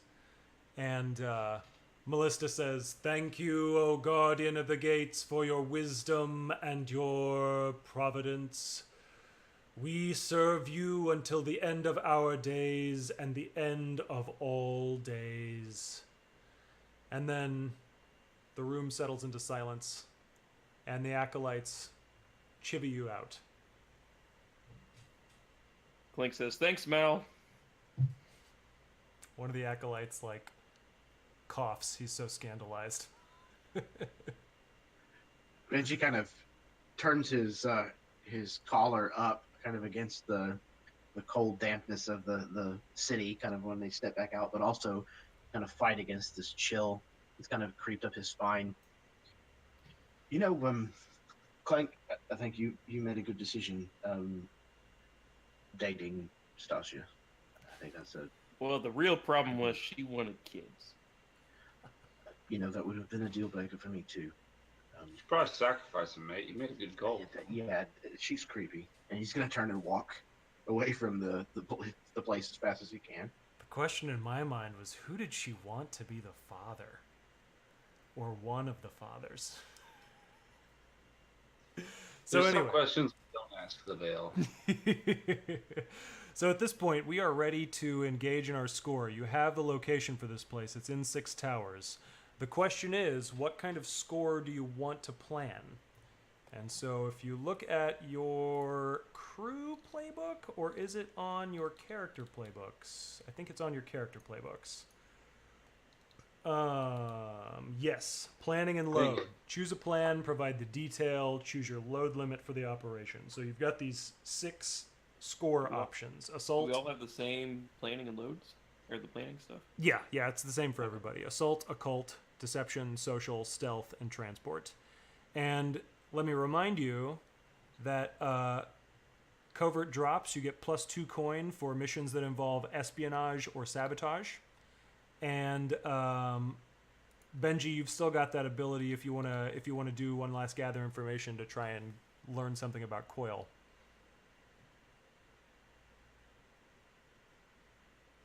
Yeah, maybe like when would be an opportune time to hit this place. Oh, sure. When are they at their weakest or something? When is Coil Yeah, at their weakest? When do they sleep? Do they indulge in a vice that might put them under for a time period, something to that nature. Yeah, so I know that you have to use consort for that, which is kind of associating with social contacts. So what I'm imagining first, and we don't have to roll this, is like you tail Coil for a little while, and you find out where Coil goes and like who Coil consorts with, and as soon as you find one person, you dive into that situation. Yeah, that sounds great. Cool. Maybe again, if it's maybe even if it is related to a vice, maybe it's whoever provides this vice. Ah, yeah. So what would Coil's vice be? Coil's vice is hardcore painkillers. Bandages. Ghost heroin. Man, why do I not have a list of vices anywhere? It seems like something that should happen. Oh well, I've got vices here. Maybe it's like a ritualistic scarring or something. Ooh, okay, yeah, some sort of ritual scarring makes a lot of sense. Okay, so then what you want to find out is when do they engage in this so that you can come in and strike them from unawares? Yeah. Cool. All right. So go ahead and give me that consort roll. And what figure did you find to give you this information?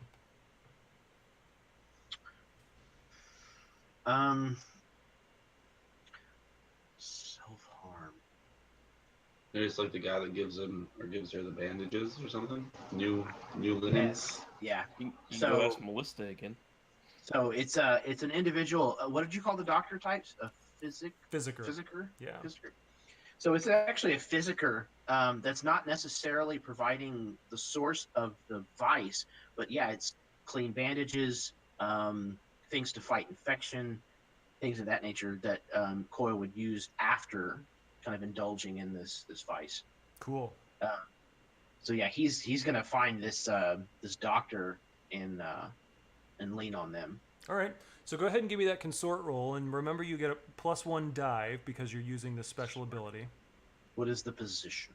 As gather information, position and effect doesn't matter. Okay. Yeah.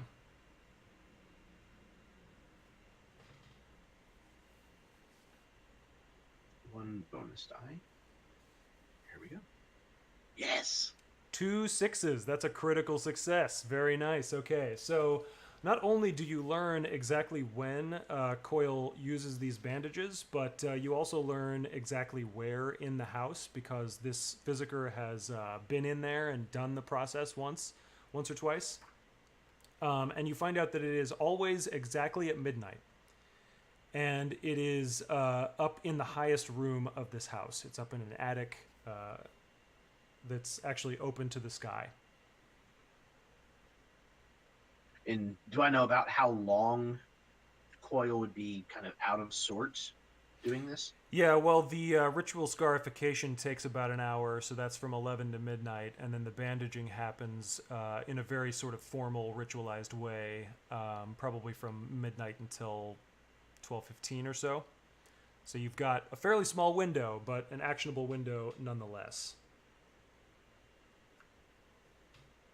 So I want to like set a trap for Coil and like trap Coil in that room. And Set the then, building on fire or something. no, no, I think we need to find information from Coil before we take our revenge. Oh, Yeah. right. I wasn't sure. Yeah, are we just gonna try to mess No, with it up? Or are we should gonna- answer the question that you had, and who is moving Coil and Roth? Okay, so do we maybe want to kidnap Coil? I don't want to kidnap her. I want to No, I don't. I trap think we Coil should in start that an end place, here. interrogate, and then do away with Coil. Ooh, okay. Interrogation and then off this person. Yeah, I think I'm Clank on and I are definitely on the same page with getting back at this person. All right, Benji now cool. has a vicious trauma, so I mean he's definitely not going to balk at doing so. Sure. So it sounds like the most likely scores for this would be, or the most likely plans for this would either be assault or stealth. Are you just going in guns blazing, or are you sneaking in and then springing a trap? Oh, I want to sneak in. Yeah, let's.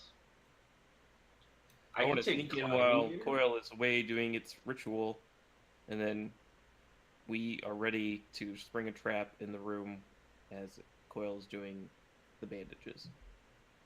Okay. Yeah. Um, I think Benji is actually going to have, if it's okay, have taken the getup of this doctor,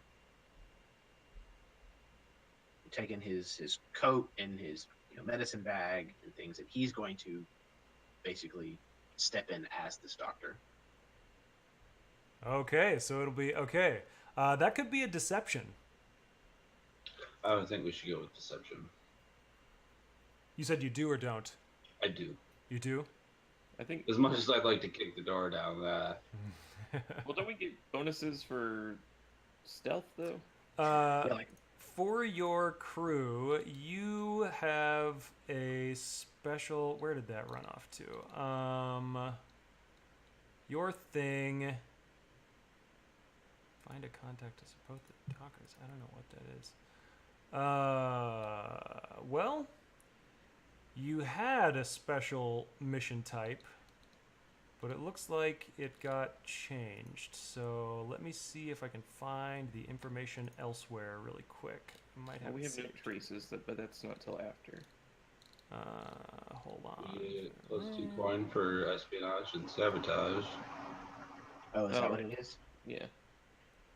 But I guess the deception is still an espionage or sabotage thing. Is it? So yeah, basically, you should have picked a plan type and a district. And when you do your plan type in that district, then you get bonuses. I don't think you're doing your plan type in your district. I mean, you might be doing your plan type, but you're not in your district anyway. I'm almost positive your district was the docks. Yep. Yeah. Okay. I'm not thinking of the same thing anyway. So. Okay, no problem. But I'm fine with stealth or deception either way. Yeah, we've already caught too much attention. We should try to. Well, I know, and so I want to keep no traces, but we can still be quiet and make it look like an accident. So I'm okay with that. Sure, yeah. Okay, and I'm gonna do. Hold on. We could cut her really bad for him, and so it looks like it was just a ritual scarring gone wrong. Or knocked over a candle. Happens all the time in Doskwall. Some Ah. explosives just happened to get lit, and the whole building. We Such we a I think I doused shame. have her fire band bombs with still, gas. don't I? was a gas Always leak. such a shame. Establish your hunting grounds. Okay, cool. I'm on the trail of what your special ability is. Let me just see here. Would it be possible to take another 5-minute break before we get into the? Yeah, we're definitely going to do that. I was going to do the engagement roll first, but it makes actually a little Oh, more okay, sense yeah. to do it afterward. So your hunting grounds, I believe it was the docks, and you have an operation you can choose: burglary, espionage, robbery, or sabotage. And I'm pretty sure sabotage was the one. That sounds right. Okay. I mean, I'll sabotage some stuff. Yeah. And then just so everybody's on the same page here, with your hunting grounds, they're useful for a particular type of operation. So when you execute an operation of your preferred type on your hunting grounds, you get +1 die to any gather information rolls and a free additional downtime activity to contribute to that operation. So it doesn't apply to us here. But let's go ahead. It's I have 9:21 on my watch right now, so let's go ahead and meet back, say, at 9:26. Is another 5-minute break good? Cool. All right, so everyone who's watching, thank you for watching so far.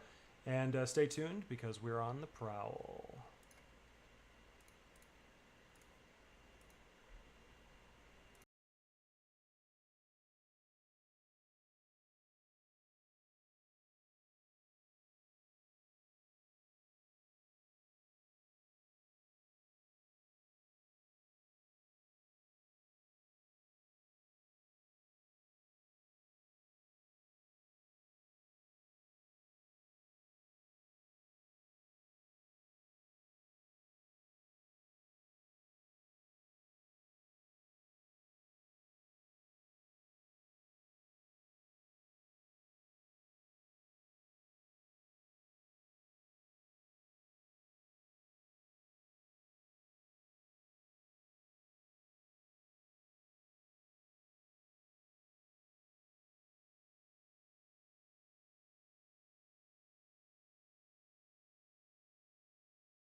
All right, everyone, welcome back. We have just finished our break, and we are ready to do the engagement roll for this score.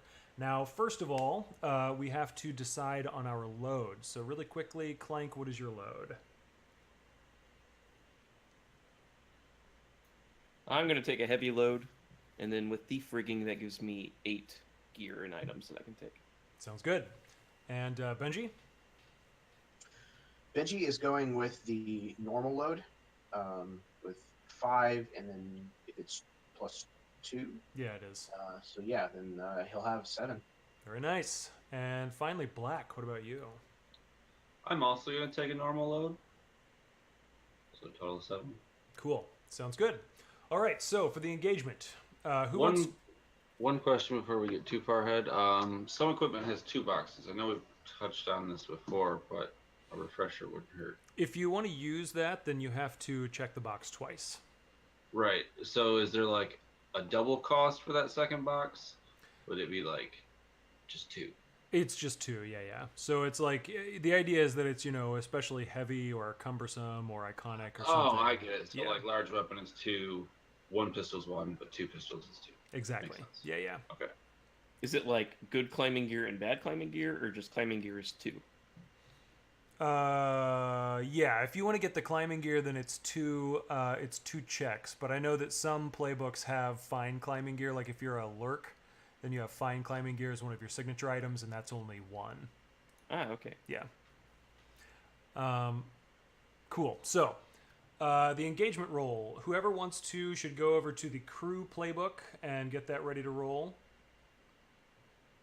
Let me know who you are. I have it open. Okay. So you start off with 1 die for sheer luck. And then we have the usual question. So is this operation particularly bold or daring? I mean, you're getting swift revenge, but it's also not like it's a really showy thing. But it is right after Benji got out of jail. That's true.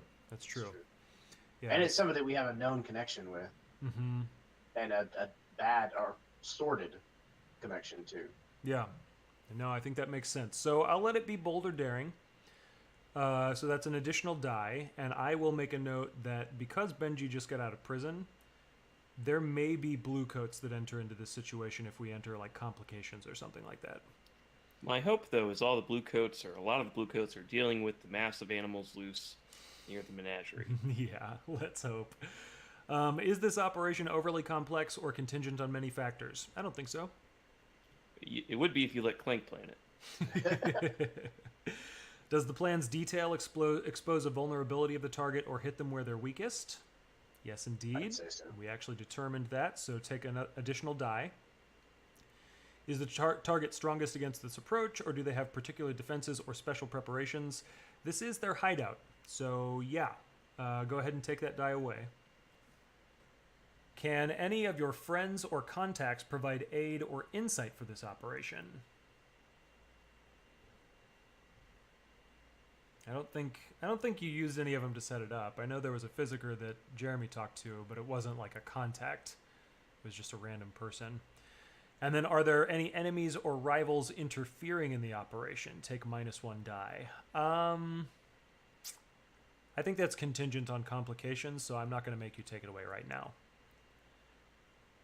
And then, are there any other elements you want to consider? Tier, location, etc. So, Coil is on their own. They are a member of the Dockers, which is a 3rd tier thing, but they don't have the Dockers protection right now because they're kind of a rogue agent. But you also get that +1 die for Jeremy's special ability for gathering the information via consort. I'm pretty sure you get a bonus to your engagement roll as well. So what is that total that we're at now? I think it's 4, maybe? It's just a 2. Or how many do you start out with? 1 to start off. The plan was bold or daring. Then it's 3. It did expose a vulnerability of the target, but it's also where the target is strongest. So it's down to 2. And then, so yeah, I guess up to 3 then for the... I mean, I had 3, but Okay. Yeah, with the weaving the web. Yeah. Yeah, I think that puts it at 3. if Cool. you have it at 4, Eli, that's up to you. Let's roll those 3 dice, and I'll remember to give you an especially nasty complication later. All right, so we got a 6 on the engagement roll. That's great news. And that means that you've already overcome your first obstacle. Sorry, you're in a controlled position when the action starts. So let's see here. Your plan was. Did we go with stealth or deception? It sounded like stealth was more what everybody wanted to do. So Okay. I'm So not the with detail we needed to determine was the entry point. Where are you entering into this place? Said it was an open roofed room. So you just want to come in Well- from the roof then? Benji was dressing up as the doctor, so he could maybe come in the front door. that. Well, I think that Eli determined that would be more Was that more of the deception rather Deception. than stealth? than stealth. So I don't know that that's happening. Okay. All right, well, I mean, if it makes any difference, I did take climbing gear for one of my inventory items because I also had the intent of going in through the roof. So. Sure. Well, though, just to be clear, your inventory item should start off blank, and you check off items as you need them. So you establish. I think you said your load was normal. So you establish. You're saying like in this score, I'm only going to check a maximum of 5 check boxes, not including your special ability that gives you another 2. But for now, they're all blank, and you just like it's like a grab bag. It's like Schrodinger's grab bag. Nothing is there until you need it to be there. But remember, you can take armor if you need it. Yes, yeah, that's a good thing. If you get hit, you can always use your armor to absorb it. But that does count against your load, so keep that in mind. But it sounds like the plan is to do the entry point through the roof. Unless And anybody then I else... want to make like a whole bunch of traps and stuff in that room that we know Clank is going, or not Clank, Coil is going to go to. I'm Clank. It would be easy enough to set that up through flashbacks, but let's wait until we actually want to trigger those before we do the flashback to set them up. Okay. Yeah, I'm thinking zip lines. Zip lines, very cool. All right, sure. Certainly there are higher buildings in this area. Six Towers it used to be like an aristocratic neighborhood, but over the course of generations, all the families have fallen and moved to nicer neighborhoods, and so most of the houses are dilapidated and abandoned. It would be easy enough to find like a tower that you could zip in from. And I have a magnetic line thrower. Indeed you do, don't you? And that gives you tier 2 quality on your stuff. So then if you wanted to do that, to do this zipline thing, I guess tell me what action you're using to set that up, and then we'll establish position and effect from there.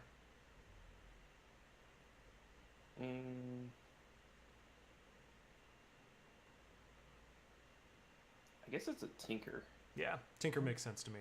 Hunt makes sense too because that's sort of the ranged attack action, but Tinker makes I'm a lot not of gonna sense. do a hunt. Yeah, you have technical prowess. That's your thing.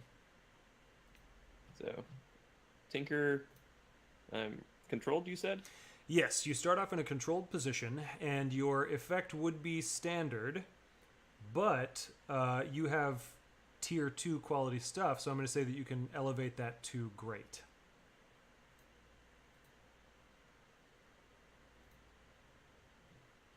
So controlled with a 4. You hesitate, withdraw, and try a different approach, or else you do it with a minor consequence. A minor complication occurs, you have reduced effect, you suffer lesser harm, you end up in a risky position. So I think I'm going to start this off kind of easy. Your effect would have been great. It would have taken you exactly where you wanted, where you could basically just drop on top of Coil, but your shot was a little bit off. And so you're not actually able to make it through the roof. You're going to be entering through like the top story, which is just below the attic instead. Okay. Cool. All right, so you've done that, and now I would like everybody to make a roll to zip along this thing. It's a fairly long distance, so you've got to be concerned about falling. And again, these are controlled positions. You're all still riding high. Is this just a fortune roll? Or? You know what? Don't worry about it. This is actually... Save the rolls for the stuff that's really dramatic and important. So you guys zip across, and you end up on the lower floor of this thing, and now you need to get up to the attic space. So who's leading the charge here? Are all of you going together, or some of you breaking off? How do you want to handle it? I nominate the guy that has climbing gear to climb up and put a rope down. I'm fine with that. I think I've been on edge anyway. I mean, you're feeling vicious, Benji. Would you jump to it, or is Jonathan just that? Well, we're inside already, aren't we? You are at, I imagine there's like a balcony on the highest floor, and you're maybe right out there, so you have the option to go in or scale the walls or really do whatever you see. want. Well, actually, I think it might be better to kind of like corner coil, take out anything that's like in between here and him, just so that we don't get up there and like 8 dudes run in. Mm. Oh, You know what I'm okay. saying? So clear Well, this then I think floor. we should do and move up. like a pincer attack. Like some people concentrate up front, and then Clank can come back up the.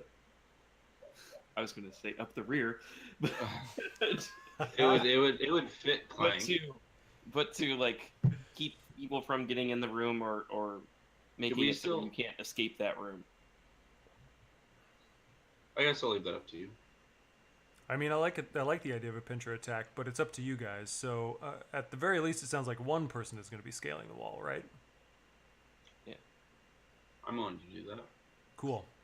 Benji's headed up the stairs, I think. Cool. All right. So, Black is going to scale the wall, drop a rope down.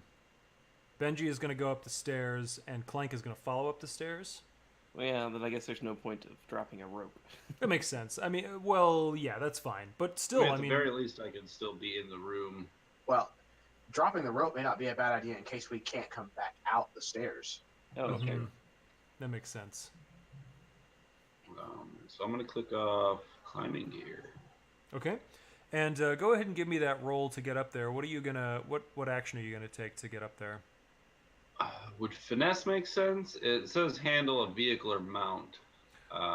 Yeah, I mean, as long as you're doing it in like a delicate or precise way instead of like a Well, brute force I'm way. trying to be like sneaky. Yeah. So Finesse works. Prowl works well too, but it's whichever you prefer. I'm going to choose finesse. Prowl fits it better. All right. So, what is precise about your movement up here? Placement of my hands and feet. Whereas, like, I would probably just like hoist myself up, grunting. I'm actually like probably straining a little bit to maintain like a softer noise, maybe. Cool. Okay. So I think your position is still controlled, but I think your effect will be limited because you are, first of all, using kind of a delicate action instead of. I would consider Prowl to be like the primary action, and Yeah. Finesse works, but it's going to be a little less effective, right? And so it would be standard, but your effect is going to be downgraded to limited. However, I think Prowl is probably going to be the better one. However, you can push yourself, or you can take a devil's bargain to change that effect. And if you push yourself, what is the exact parameters of a devil's bargain again? well, if you push yourself, you add stress, and with a devil's bargain, you don't add stress. But I get to come up with a way to complicate the situation. And just so you know, that way is going to be that there's a blue coat patrol in the area. Yeah, I'm gonna Just so push you know, myself. a devil's bargain is why I sunk a party yacht. But it's also why we saved a party yacht. Well, both of these are true. I'm gonna push myself Okay. for some stress. So add 2 stress, and when you push yourself, you have the option of either adding a die to your action or changing position effect. So you can push yourself and do finesse, and then bump up to a standard effect instead of a limited effect. I'm gonna do that. Cool. All right, so go ahead and give me that roll. A 4. So you hesitate. This is going to be another minor consequence. Let's see here.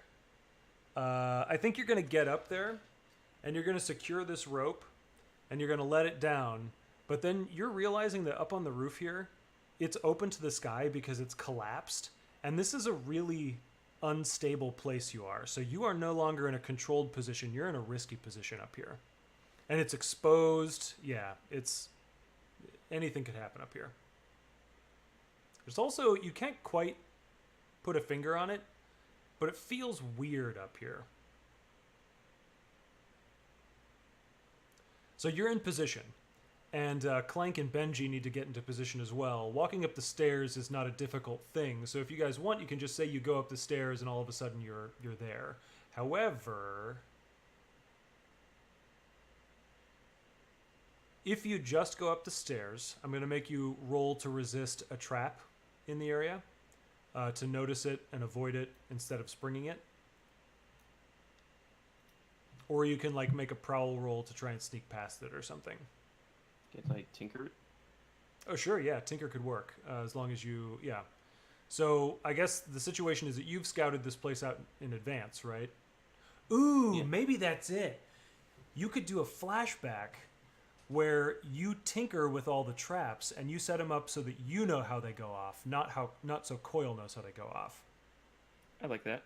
Cool. All right. So this would be a flashback because it's a flashback where you are in enemy territory and you have a lot of sensitive traps that you're working with. I'm going to say that this is fairly stressful. So this would be 1 stress for your action. And it's a flashback. So tell me, what's this one trap on the way to the stairs? And how did you change it to be more suitable for you than for Coil? And actually, go ahead and give me the roll first. So this would be a tinker to change this. Is it still risky or is it controlled? No, controlled. Controlled, and are you using like fine tinkering tools or anything? I am using fine tinkering tools. Okay, then instead of a standard effect, it's going to be a great effect. I see that, Jeremy. Ugh. 3. Okay, so 3, but a great effect. You falter, so you can press on by seizing a risky opportunity, or you can withdraw and try a different approach. So you can re-roll with a risky effect if you'd like. I'm gonna try that.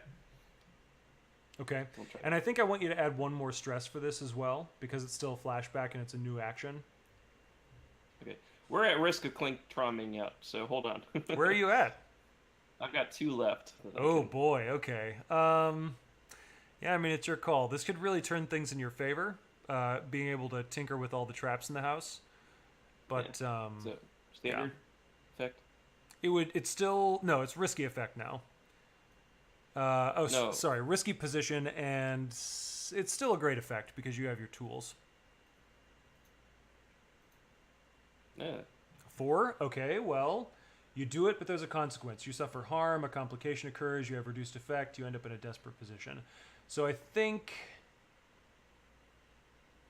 there's a complication, and only some of the traps have been converted. You didn't have time to convert all of them because Coil came back unexpectedly. And so some of these traps are still going to be hazardous to you, but this one in particular on the steps is not. So tell me about this trap and how you retrofitted it to work for you. It's actually a deadfall trap, sort of. Ooh, Like there's a step that has a false top that is really flimsy and you can step through, and if you step through it, like your foot goes onto nails or something. Okay, nasty. Very good to know. And so I've made it so that I don't know if this makes sense. If I've made it so that it's actually a different step. Yeah, okay, that's fine with me. That's exactly what I was thinking, actually. So cool. So you've managed to convert this step, and of course you pointed out to Benji as you're going up the stairs. And you get up there, and you can see that Coil is naked to the waist, facing away from you, and they are. Okay, Coil's here. I didn't know Coil was gonna be. Oh yeah. Okay. You're walking in while Coil is putting these bandages on. Oh, okay. Yeah, and so Coil is putting these bandages on, and Coil's facing away from you, but you can tell immediately that Coil is a Taikarosi. Taikarosi are people from a different continent, and they have demon blood, like demon heritage, every single one of them, and so they all have weird physical manifestations of this demon heritage. And just looking at Coil from behind, what's one example of this demon heritage? Benji, I'd like to hear that from you. So, Coil's rather thin, and most thin people, you can kind of see the little bumps of their vertebrae. Coils are actually like small little like spines, like little almost like talons that like stick off all the way down their back. Very cool. Okay. Yeah, and so I mean, the way is open. How do you folks want to approach this?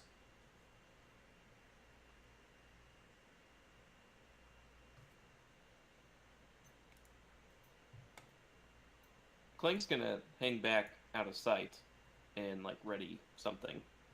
We'll see what that is. Okay, so you're just hanging back for now. Can I jump on her Yeah, totally. or him? Just like land on this person. Yeah. Sounds good. So you're going to jump down from on top. What kind of action are you taking for this? Skirmish. Yeah, skirmish works for me. Cool. So you are in a risky position. You're up on this rickety roof, and you're catching Coil by surprise. So I think that would be a great effect. Yeah. So do you want to trade position for effect? Do you want to push yourself? Do you want to make a devil's bargain? Anything to change this stuff? No, I'm gonna just go for it. Okay, sounds good. So go ahead and give me that roll. Skirmish, risky, and great. You rolled a 5. You do it, but there's a consequence. You suffer harm, a complication occurs, you have a reduced effect, or you end up in a desperate position. Let's see here. Harm would make sense to me. Maybe But I twisting don't- your ankle or something? Yeah, I landed on this person wrong. Sure. And that could you could have a affect... series of puncture holes that are like a spine. Mm-hmm. That makes Yeah, sense. it like lines my leg with puncture marks from her talon, spine, vertebrae. Okay. Yeah, so maybe your level 1 harm is you could write it like spine punctures and then in parentheses leg, like left or right leg, whichever is your choice. If it matters, it'll be left. Cool. All right. But yeah, you jump down on top of Coil and you manage to wrestle him into submission, and you kind of turn Coil over, and there's more demonic features here that are going on. First of all, Coil has no mouth. It's just bare skin right here. And you can hear Coil screaming, but you hear it in your head. You don't hear it coming from Coil. And Jonathan, up close and personal, what is one feminine trait of Coil? Despite the fact that she doesn't have a mouth and that's incredibly disturbing, her eyes are incredibly beautiful. Like, enchantingly beautiful. It's practically demon itself. Okay, all right, cool. Very enchanting eyes. That's good to know. And Clank, as this is all going down, I imagine you and maybe Benji too are going to come over and help this restraining process. Clank, what's one masculine trait that you observe in Coil?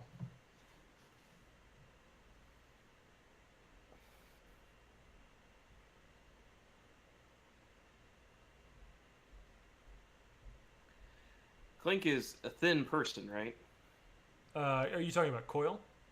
Yeah. Yeah, very thin. Coil's a thin person. Thin and short. Coil, thin and short is what you said. Yeah. But Coil's muscles are very heavily defined. Like Coil has really good looking upper body strength. Okay, cool. And I'm going to say that Coil actually doesn't have breasts. Coil has pecs, but doesn't have breasts. Okay. And so these really enchanting feminine eyes and this really ripped, obviously masculine physique. Benji, what's one more feminine quality? What's one really ambiguous quality about Coil? Or maybe like a Taikarosi heritage thing again? Your choice.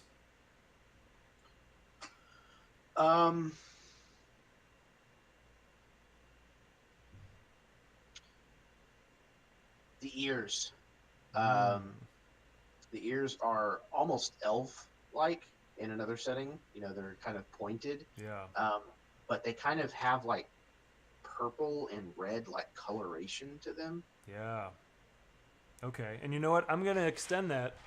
their entire body is covered in this pink and purple coloration. So they're weird looking entities. And you have wrestled Coil to the ground, and Coil is screaming. Who's going to open this conversation up?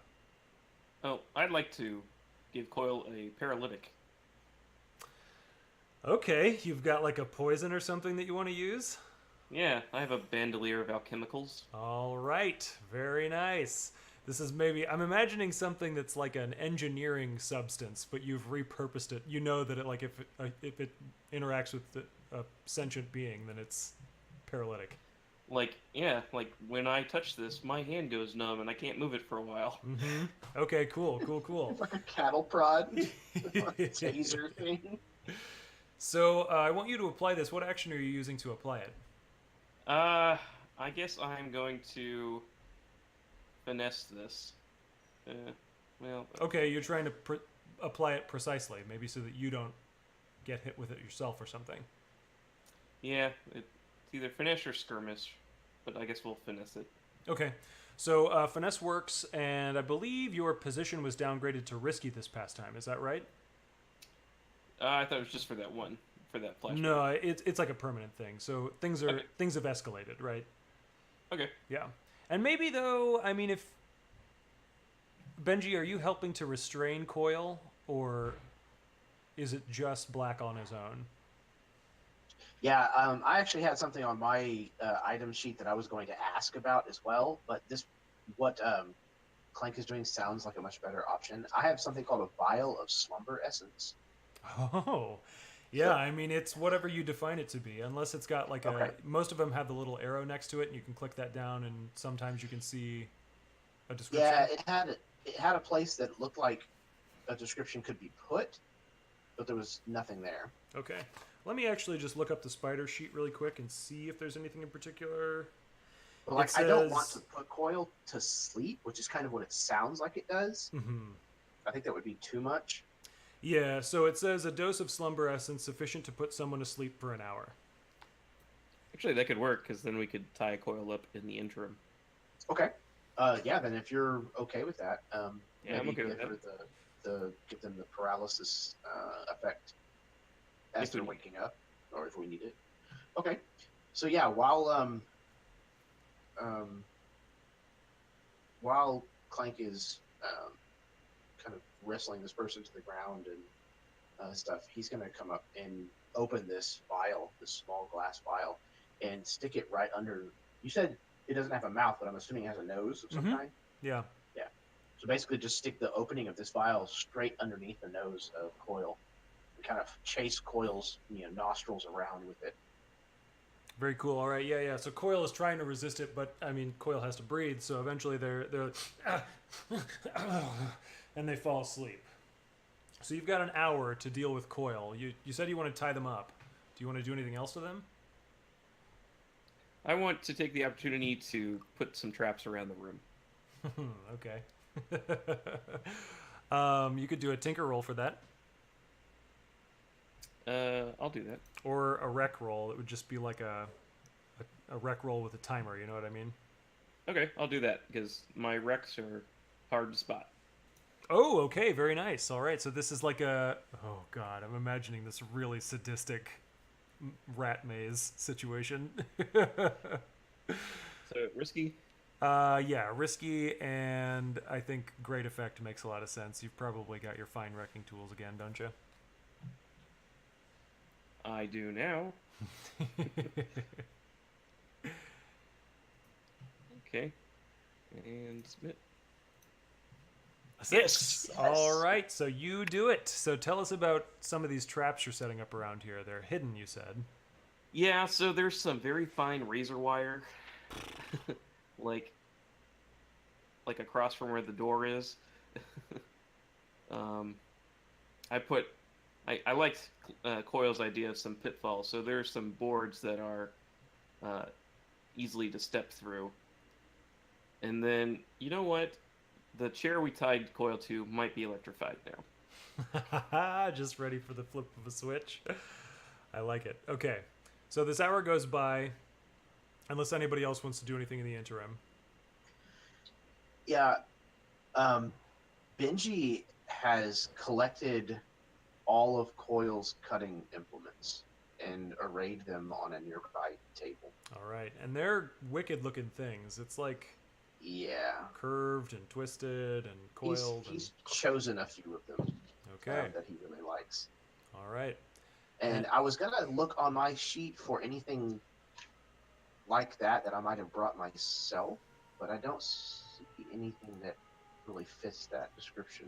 Let me see here. So An I think unusual everybody's weapon? got access to an unusual weapon would probably be the best thing, Okay, that's what I'm gonna do then. or a blade or two. But either one works for me. A blade or two. I'm gonna, since this is kind of like ritualistic, would it be? I don't want to say safe to say, but not realistic either. Arcane implements, like a speared anchor. You can certainly use arcane implements in this thing. That's totally fine. So I've been like cogitating on an idea that I haven't really spoken about, and everyone else is kind of preparing their stuff, and I just have this small stone. Okay. That is the form of something that I'll get to later. Okay, very cool. So we've got all this stuff prepped, and Coil comes to again, and you can hear Coil's voice ringing out from nowhere. What have you done? Release me now.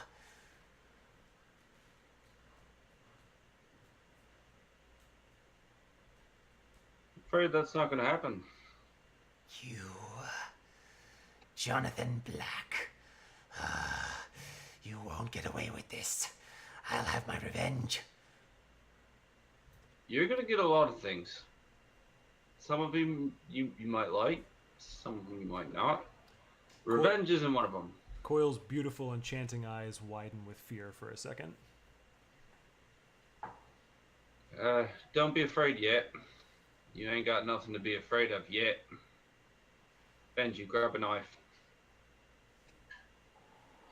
And Benji's already kind of produced this kind of large.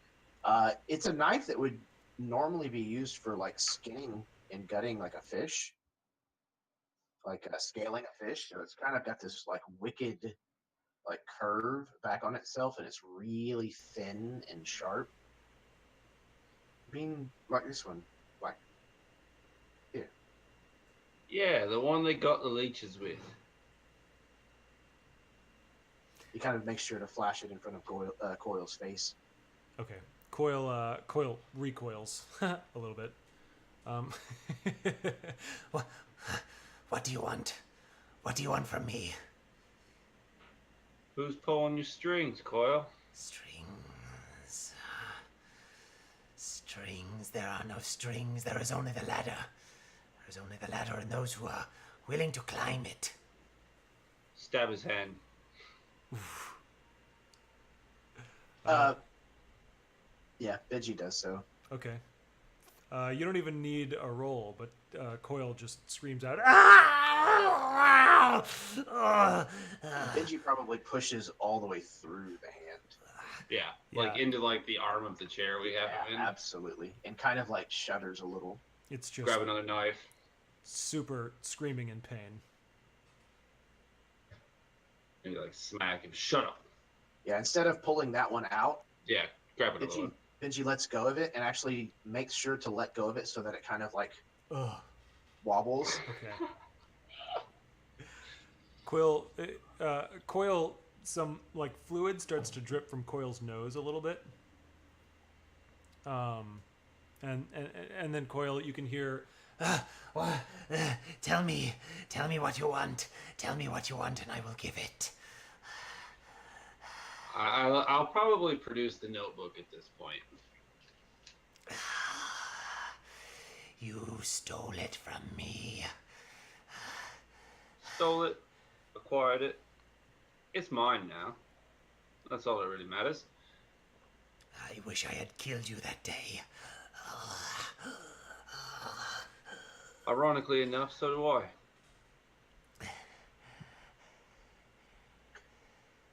What's Dava? Coil? Dava. is gone. And good riddance. Worthless. Cared too much about the Dockers, didn't care enough about himself. Gone where? How should I know? I have searched. I have searched to do him in once and for all, but I could not find him. Well, Coyle, you're really, really good at taking notes. So I'd like to see the notes on your research as to where Dava might be. How about this as like an action, maybe a sway action or something? Sure. Okay, cool. If it helps, I can help persuade Coyle by turning on the electricity in the chair. You can assist him if you want. If you assist, then you take 1 stress and you give him +1 die. I don't think you can afford to do that. Yeah, I don't know, man. Okay, I'll wait. But all through this, while they're talking to Coyle, Clank is behind Coyle and remaining silent. Oh, behind. So Coyle doesn't even know you're there. Right. Okay, good to know. Good to know. Okay, and so Benji, I think this is a controlled position. This Coyle is completely at your mercy, and in fact has already suffered some of your pain. And effect, standard. Okay. And no bonus dice. Yeah. Admit. A 4. 4. Okay, so you do it, but there's a consequence. You suffer harm. A complication occurs. You have reduced effect. You end up in a desperate position. I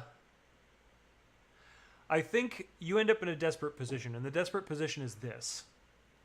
You have been... What are your reckless and your vicious? Yeah. And black. You are paranoid? I'm actually just haunted. Just haunted. Is somebody paranoid? Just haunted. Did some... I think Clank is paranoid? Okay.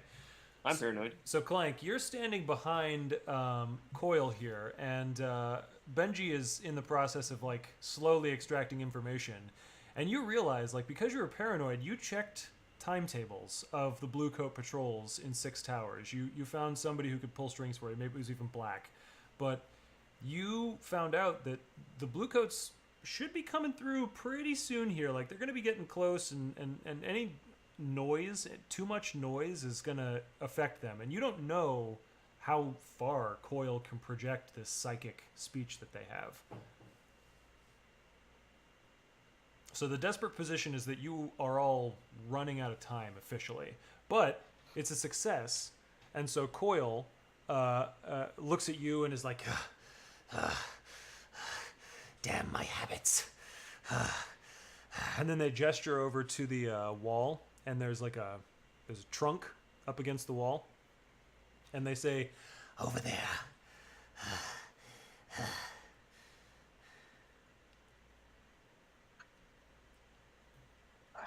Yeah, I think Benji will actually look at Black. Black's the information guy, so he'll kind of cast a look over at him.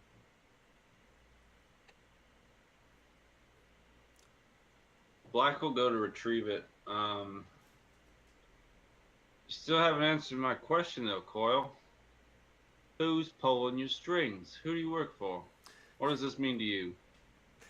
okay, so you go over to the chest and you open it up to pull out what's inside.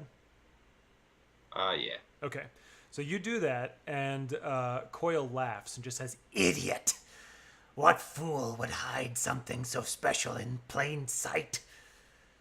Pull the chest away from the wall. All right.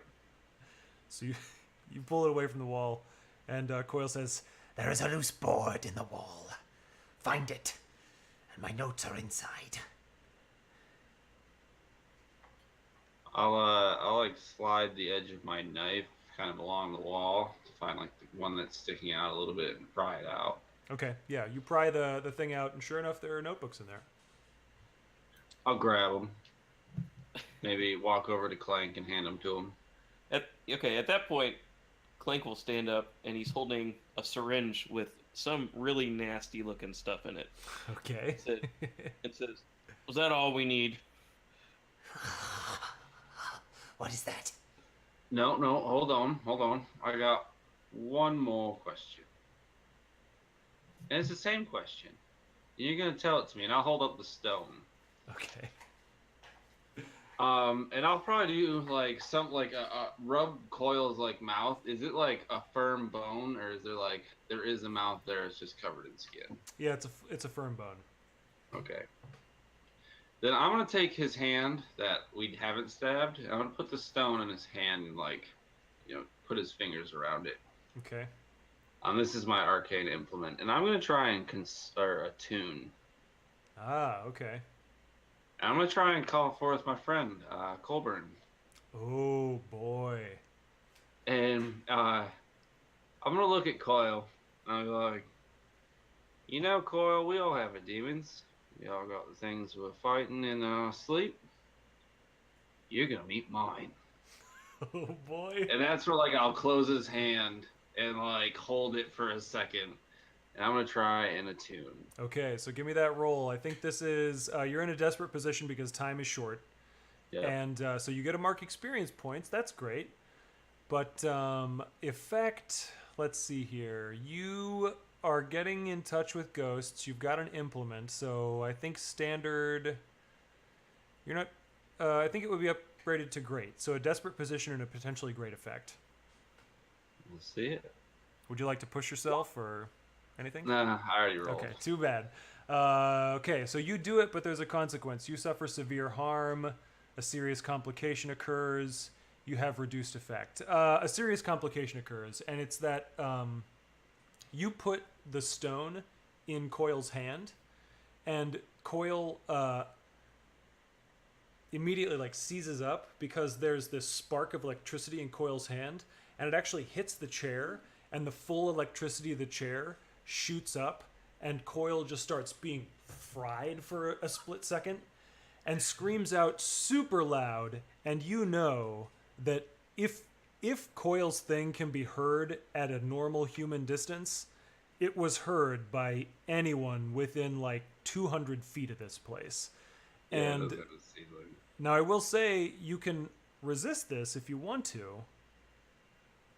If you resist it, then you would roll the related attribute. So in this case, it would be resolve, I guess. And you would take stress. You would take 6 stress minus whatever you roll. Yeah, I'm gonna try that. Okay. Yeah, so Why go ahead and not? give me that resolve resistance roll. Roll risky. No bonus dice. Okay, so you take 2 stress. And tell me how you prevent this from happening. What do you stop the electricity from happening? Do you just find a way to stop Coil screaming? For a moment, like maybe like a brief second, there was like everyone had this anticipation that he was about to do that, and as like my hand's shaking with the stone in his hand, and like the spark happens, my eyes open and like they're like clouded over, and it kind of just like stifles him. He can't scream. He's so terrified that he's like seeing the coalescence of Finn Colburn's face over top mine at the same time, and he's getting hit with like a month's worth of nightmares all at once. Okay. And it just, but at the same time, like maybe I'm biting through my tongue or something, so like I'm bleeding out of the mouth. Oh shoot. Okay, so Call it's for the really stress. it's a really horrific situation then. Yeah. right. I'm going all in right now. So Coil jerks back in the chair and is being electrocuted, but can't scream because of the horror of the situation. And then they like the electricity stops and they slump down and they're just staring at the face that is in your face. They're like, I know you. I recognize you, ancestor.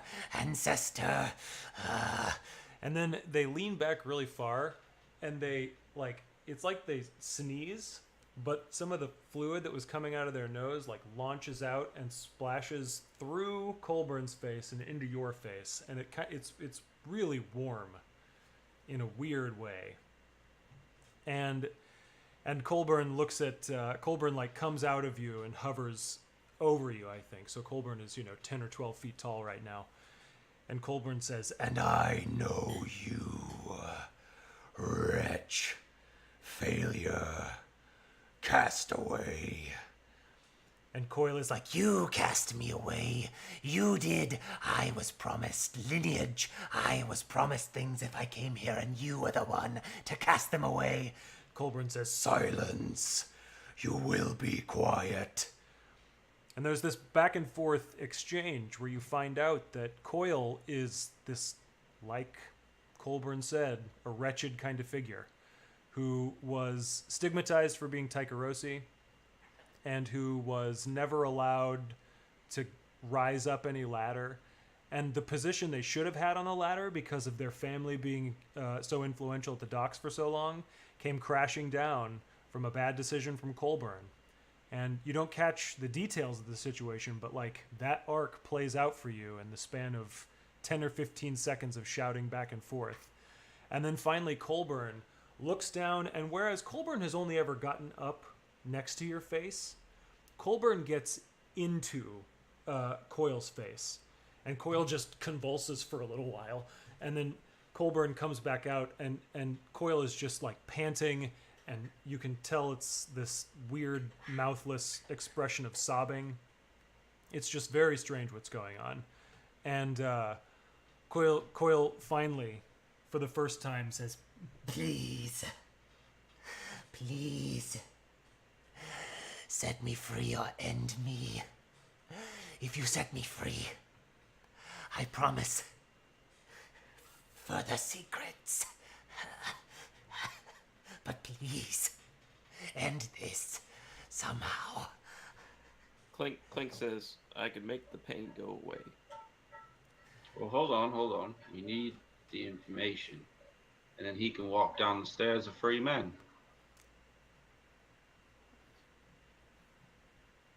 Oh, God. Ugh. Coil says, yes. Undo my bindings, please. Undo them, and I swear to you I will give you the secret you desire. Now, I don't really think you're in much of a position to negotiate. Please. If you will not agree, I would rather you kill me. I don't Beggars think don't this- get to be choosers, mate. Indeed. If you do not untie me, I will never tell you. What does this do? He pulls up some like pliers. He goes over to one of these like vertebrae spines, like clamps down, and then just wrenches it off. So Coil's back arches, and more of this fluid just pours out of their nose. You get the impression that, and you can see they're kind of like retching. You get the impression that this is the expression of Coil's vomiting. And he kind of like sets it down on the table.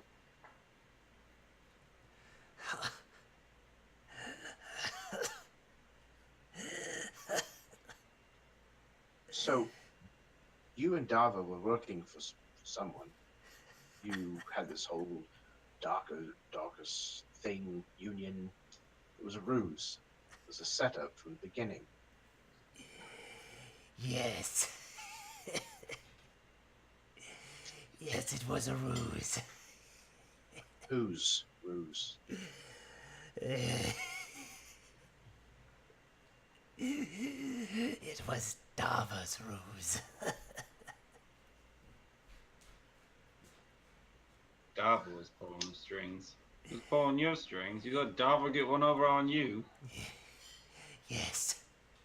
He was the one in charge. I never had any power. He made promises, empty promises. But I recorded everything about him, and I swore to bring him down, and he knew it. Such was my diabolical plan. Find Dava, and you have hope. All right. Well, I say we cut him free and let him walk downstairs.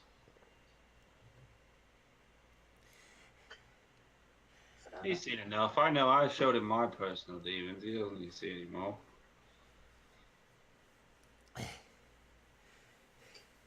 So you're going Clink, why don't you don't you show Coil downstairs? I think I would like to like take the knife out of his hand and use that to cut his binds. Okay. But I would also like to draw a fine pair. Well, I won't necessarily draw both of them. Just one pistol. Kind of hold it at my side. No fine business, mate. Just go ahead and leave. So Coil, clutching their hand, partially bandaged and still naked to the waist, stumbles forward. They aren't exactly limping, but clearly something about that electrocution got their nerves in a whack and they just can't walk correctly. But they very slowly and very resolutely take what they seem to understand are fated steps toward this staircase. And they look down the stairs, and then they juke left and bolt toward this window with a bunch of broken panes, and they're leaping toward and out of the window. Does anybody want to try and resist this? Does anybody want to try... See, I would say that it would... Coil went near some of my traps, right? Sure. Yeah, you could make that a resistance. So you Why'd would... you let him go? I had a good plan here, Jonathan. Yeah, do your thing. I was trying to push them towards your traps just because. Yeah, that's what I thought. I've got my satisfaction out of this. I tortured him. You got stabbed Okay. too. You do. I mean, I was gonna do something before you cut Coil loose, really. Oh, if that's the case, I can. We can wind back the clock. That's yeah, totally okay. fine. I didn't want to. Sorry. See, because I have a syringe and a bandolier of alchemicals of some sort, and so Clank would say, "Is that everything then?" Yes, these are all my hidden secrets. Then Clank would set down on Coil's lap a document that, when Coil reads it, realizes it's a confession and a suicide note. Okay. So you're gonna frame Coil to commit suicide?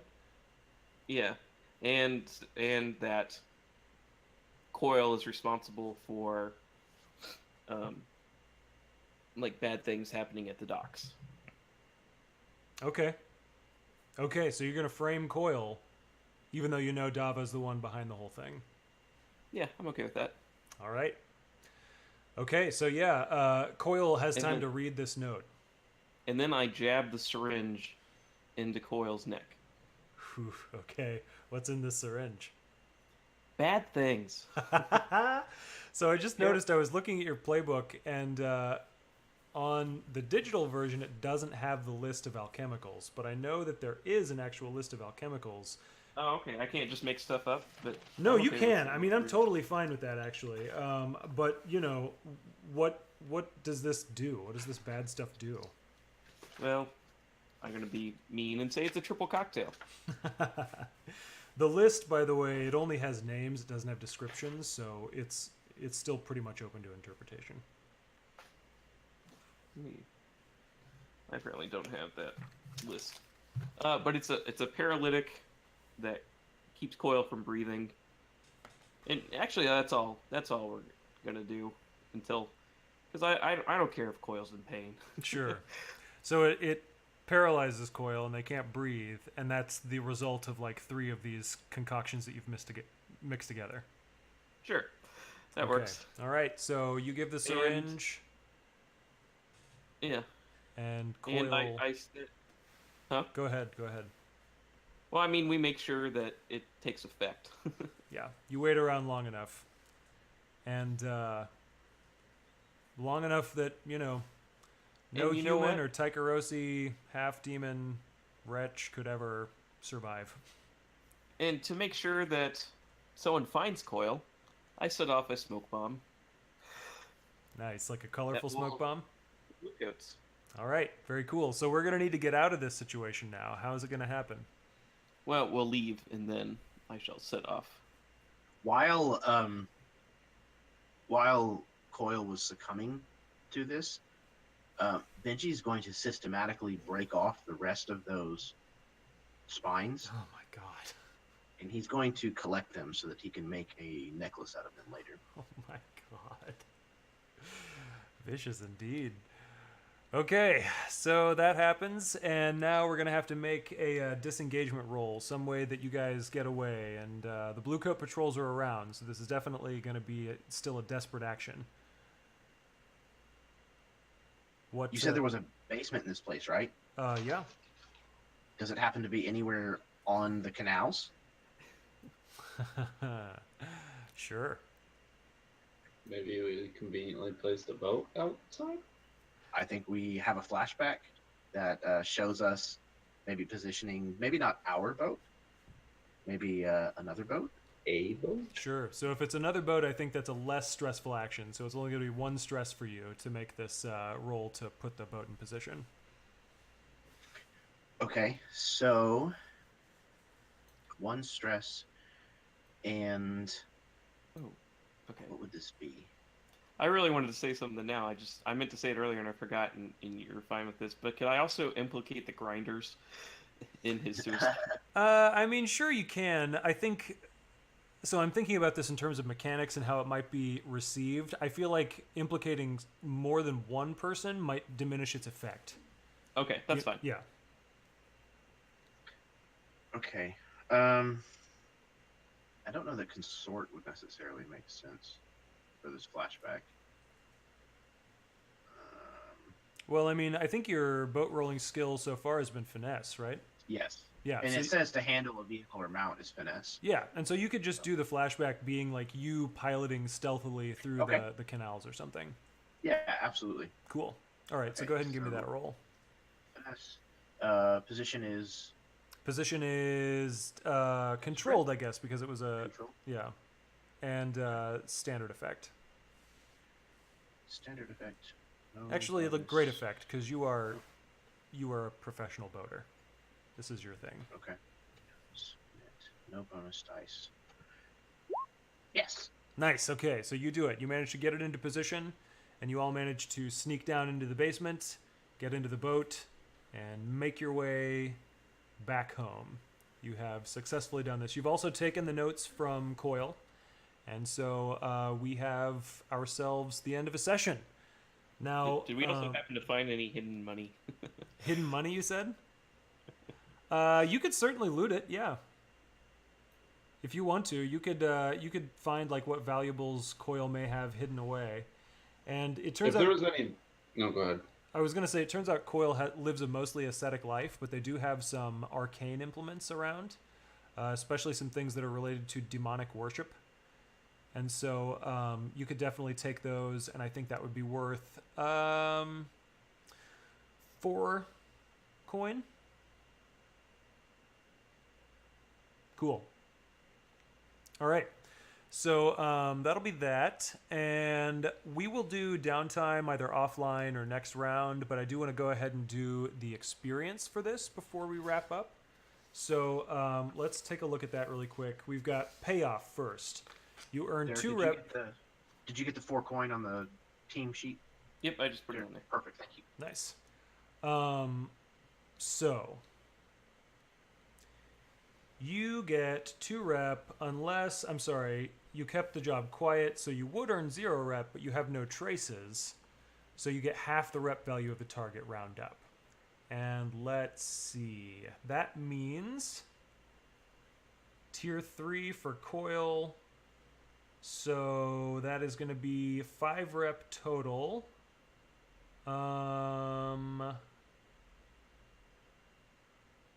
Yeah. So I'm going to say that's 5 rep. So if you have that and then round up, that's 3 rep for you all. And then, like I said, 4 coin, which is equivalent to like a strong box worth of money. And after that, we're going to do heat. Add a score or conflict. After a score or conflict, the crew gains heat.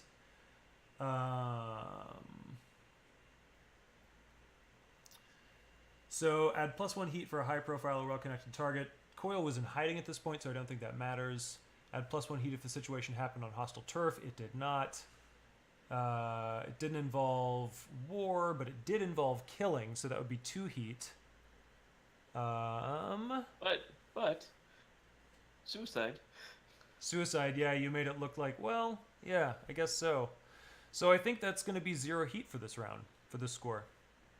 Well done. Very nicely done. So did we get our extra rep for taking 0 heat? Or was it extra coin? No traces when you end downtime with 0 heat. Take +1 rep. Or did you already add that? Well, we haven't done the downtime round yet, so we should make a note about that okay. whenever we do the downtime offline. Actually, you're going to end with 0 heat, so go ahead and add +1 rep. We know that we're going to do a downtime in the future. And then let's see here. So entanglements, roll dice equal to your wanted level. You don't have a wanted level anymore, so no need to roll dice. Very nice, you guys. And then we can do downtime actions later. So for now, we'll go ahead and do our outros. Once again, I'm Eli Kurtz. I'm your game master. I'm with the Mythic Gazetteer. We played Blades in the Dark, written by John Harper and published by Evil Hat Productions. This campaign is called Ring Down Below, and I'll pass it off to my other players. So, Baron, why don't you take us out? You know me, I'm Baron. I've been here for 5 sessions, so if you've watched the first 4, you should have gotten my spiel. Happy to be here. Well, I had a lot of fun playing Sean, and can't wait for next time. Wonderful. Jeremy. Hello, everybody. My name is Jeremy. I've been playing Benji. And yeah, I have the YouTube channel, the Erasmus Expeditions, where I do live plays and things like this, crafting videos, talking about gaming, etc. And I'm also 1/3 of the Dudes of Yore podcast. My buddies Jeff Doty and Chad Nick. You can also find that on YouTube.